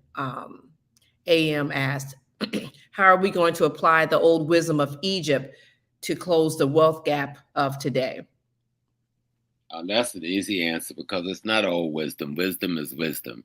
The word wisdom means the appropriate application of knowledge. So wisdom is not old or new. It's constant. And so when you understand that wisdom is the appropriate application of knowledge, then we have to find out what are the body of information we need to know about establishing economic sovereignty where we live. And the first thing you have to do, be shackled to your identity. You have to be free, because most monies move in around the culture of a people. You know, you go in a Chinese neighborhood, you see Chinese restaurant, everybody sells their culture to themselves and to the world. We're the only one that don't sell our culture to anybody. Matter of fact, somebody else sells our culture to us. And so we need to start getting hip and getting a clear understanding on what economic means. Economics come from ecology. What is in your environment that allows you to have wealth? You live in Detroit. What is the wealth in your environment? The wealth in your environment is real estate. The wealth in your environment is controlling retail. The wealth in your environment is controlling the wholesale and the retail that service you in your daily lives. Okay? The wealth in your environment is to put together for-profits and not-for-profits to take advantage of the tax revenues that's being returned to your community every year, so that you control this flow and not your enemy doing it from the outside. That's where the wealth is. So you must have knowledge of your ecology, knowledge of your basic environment, and be in control of your local environment, your local polity, your local organizations. That's how you make economic work. That's how you take the ancient wisdom. Because when you study Kemet, they were in control of their environment. They were informed by their ecology and their cosmology. All right. And that doesn't change. The Chinese is using the same methodology our ancestors used in Egypt. The American capitalist is using the same methodology to some degree of our ancestors in ancient Kemet. We're the ones not using it because we don't have an understanding of it. Because when you don't know history, you're caught up in somebody else's mystery. You must learn your history in order to see what are the instructions of my ancestor to me. Your history is your ancestors' instructions to you. And if you don't know that history, you don't know your instructions. That's good. See, you're not going to remember that. You're not going to remember that. Remember that. That's yeah. For now. History is your ancestors' instructions to you. Absolutely. Yes. So AW, that's why you need to come on this trip because we're breaking down the economic piece. And once you understand it, your body will just remember it because you got to carry it back here and you got to set up. Well, let me tell AW the simplest way. Mm-hmm. Go stand in the front of a mirror in your house, take off all of your clothes so that the only thing you own in that house is the mirror that's reflecting your naked body. Now realize you're not going to walk out of your house like that. Everything else you need, you have to acquire economically. Now, who are you going to acquire it from? Lesson 101 in economics. Your shoes, your underwear, your clothes, okay, your food, your transportation mode, et cetera, et cetera, et cetera. All of those things that this naked body must acquire in order to go out into the world. Those are the things that makes up your economics. Now, either you're selling it to yourself or somebody else is selling it to you. Economics is not complex. All of us are spending collectively nearly $2 trillion this year with the people we say we hate and we say hate us. Stop spending our $2 trillion with them and spend it with ourselves. Yeah. If you don't have a black store in your neighborhood to give you certain things, then do without those things until you can build one that will give you certain things. Do you have that kind of discipline? Do you love yourself that much? Do you love freedom that much that you can sacrifice until you can create for yourself? And it doesn't take that long to do it because we have the capital. So when you go to Egypt with Happy, you're not just going to get history, culture, spirituality, fun, joy, and the fantastic evenings we have on these ships where we control the total social environment. Total thing. But you're also going to get a lesson in how simple and basic economics is. It's not something mystery off in a university. It's who do I buy my water from? Who do I buy my rice from? Who do I buy my fish from? Who do I buy my shoes from? Who do I buy my shirt from? If you can answer that, all of those questions with from me and my kind, then you've solved your economic problem. Yeah, there it is.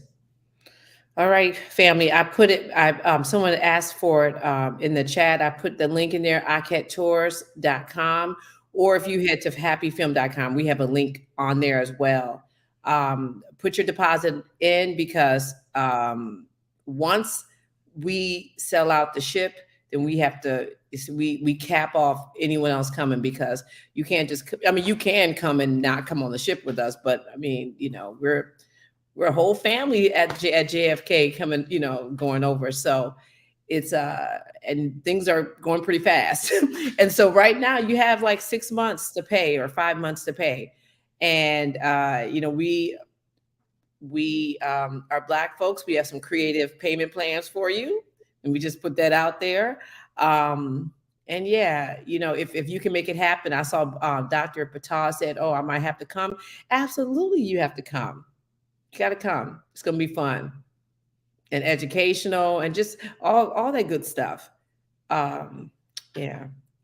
And I wanted to mention, a lot of the pushback we've seen coming from our Arab friends and cousins in Kemet is not coming from the masses of the people. This is coming from an elite few in the intellectual world and from some elite few in government. And a lot of it because they had not been clear in expressing the historical truth about Kemet to start with. And so now they're caught having lied to their people about a histology that was never theirs. And now here we come in the thousands every year to be informed and instructed by our ancestors' memories, which we are calling history. And they got a problem. Now, some of us saw that piece, Cleopatra, and I heard all the argument, but she wasn't white, she wasn't Black, yada. Well, I know enough to know she wasn't white, and I don't have to go into detail. And the beautiful thing about that, much of that script was written by my goddaughter, Nane, an Igbo woman from Nigeria, who was not just a hell of a screenwriter, but she was the British High Commission ambassador from Britain to Mozambique at the time she was writing it. So there's so much, and they got disturbed by that script, even though 30% of what she put in it that was African, the cowards took out in Netflix before they even finished the editing. If you had seen what she really put there, they would have had a real fit. I was talking to her last night. She has just been signed the contract now to do a piece on Nanny of the Maroons in Jamaica. I know that's going to be deep. So the spirit of Kemet, and she's been in Kemet and studying Kemet for years,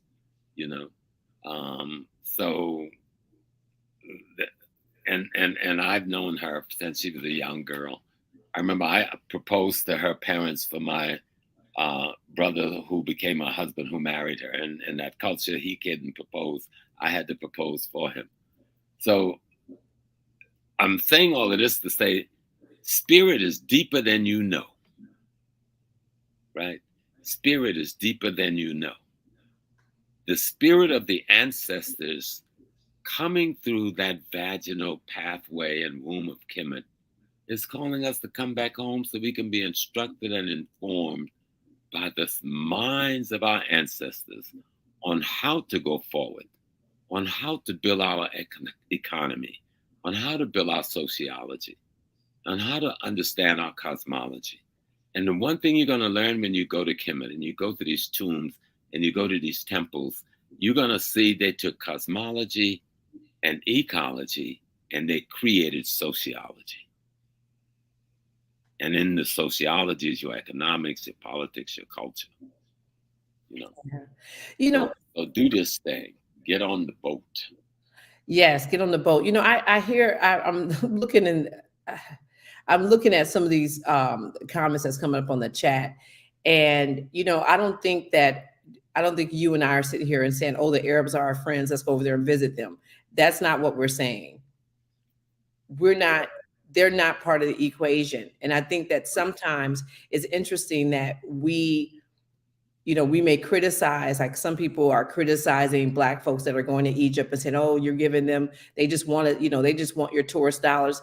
And America doesn't, especially when you start off by saying we are contributing $1.2 trillion into the economy. I don't know. No, we got to be clear and we got to have common sense, because I stopped going for a long time ago. Like, I got the rest of Africa to deal with, but this is Africa too, and there's a particular message that's left here that's not left anyplace else in Africa. Yeah. And because of the ecology, the preservation of it has been extraordinary. And despite the fact that it's been invaded from the 300s, well, before the Greek in the 300s, we had the Persians. Before that, we had the Assyrians. Before that, we had the Hittites. Before that, we had the Hyksos. And we would, after the Greek and the Romans, then we would get the Kurds and the Eastern European and the Turks. It is an amalgamation of them that creates the Arabs. And so most of the people that live in Kemet today, they're not Arab at all. These are really Turks and Eastern Europeans. So we need to study history to know the mystery and get a clear understanding, so that we don't think we're smart and we sound foolish.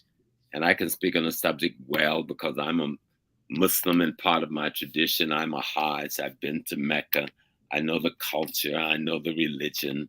I was an imam of one of the most strategic mosques in America for almost a decade and a half. That's Muslim Mosque Inc., founded by Malcolm X before his assassination. And so I've lived in that world. I know that world. Most of it is a Black world, you know. It's like living in Mississippi with all those Black people and but having the white folks running the state government and the city government. But the masses of people in Mississippi are all these Black folks. Or the same way if we look at South Carolina or Georgia or any place else. So, but this material that we're going to study, the images we're going to peruse and trying to gain an understanding from, this language that Baba Mfadishi is going to interpret and translate for you, these are the instructions from your ancestors on how to rebirth yourself, how to rebirth your consciousness, how to become an African again. That Africa got to be more than just the label. Black have to be more than just the reference to a possible skin tone, because most of us are shades of black or brown. And so we need to understand what the message is our ancestors left us about being human. Okay? Yeah. They left us a message on being human, how to become that again. That's the beauty in Kemet that you see everywhere, that they left us these instructions so we can go back to Memphis, so we can go back to Columbia, South Carolina, Atlanta, Georgia, Detroit, Michigan, Oakland, California, and says, hey, I know how to get rid of the poverty in this community. Let's get together and do it. Hi, I know how to get the right education in our schools. Let's get together and do it. Right now, we're sitting in Oakland, we're sitting in Detroit, we're sitting in Chicago, and a minority of people, yes, whites are a minority in America. A minority of people are running our school systems. A minority of people are running our fire department. A minority of people are running our police department. And we sitting here complaining and cowering in the corner like a bunch of cowards because we don't know how to solve the problem. Well, our ancestors will instruct and inform you on how to solve the problem by showing how to rebirth yourself, rebirth your consciousness, and then give you a blueprint of what is the intellectual foundation upon which men and women build families and societies. It's not just a visual. You know, you're recreating yourself so you can recreate the world that you live in. Yeah. Thank you, Professor. Thank you. Thank you. Family, I want to also thank everyone who gave us money on the Cash App. Y'all just don't even know. Like that money goes straight up and down back to Black folks. Thank you, thank you, thank you. And thank you guys all for showing up for this conversation. It was a much needed conversation. And this is not the last time we're going to talk about this, right? You know, and we're going to keep this conversation going. Yeah, just thank you. Thank you. Professor, you have any closing words? It seems like every time you talk, your words sound closing. No, my words would be simply this.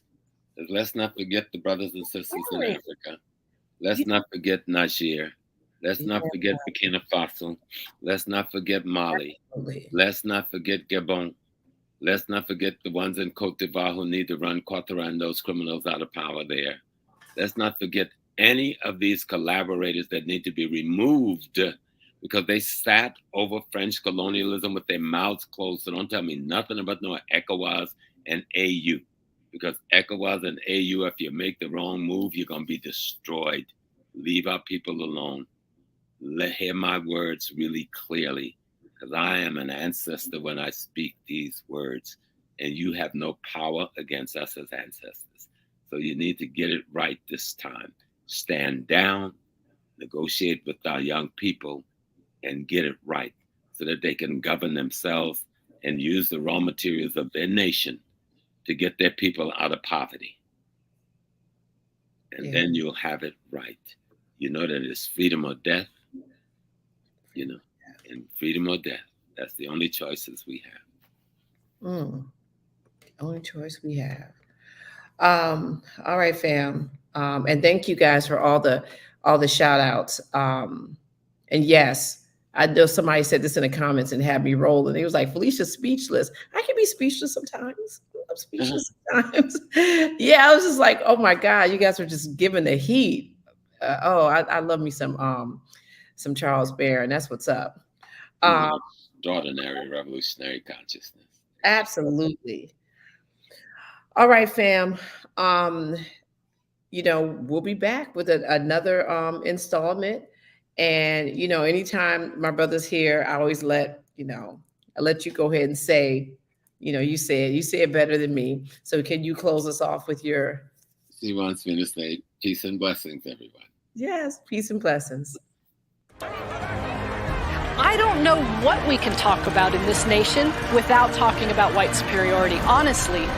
Who defines the meaning of God also defines the relationship between economy and God. African Americans spent $1.3 trillion last year, making us the 16th wealthiest nation in the world. Why have we not turned those riches into wealth to develop our community?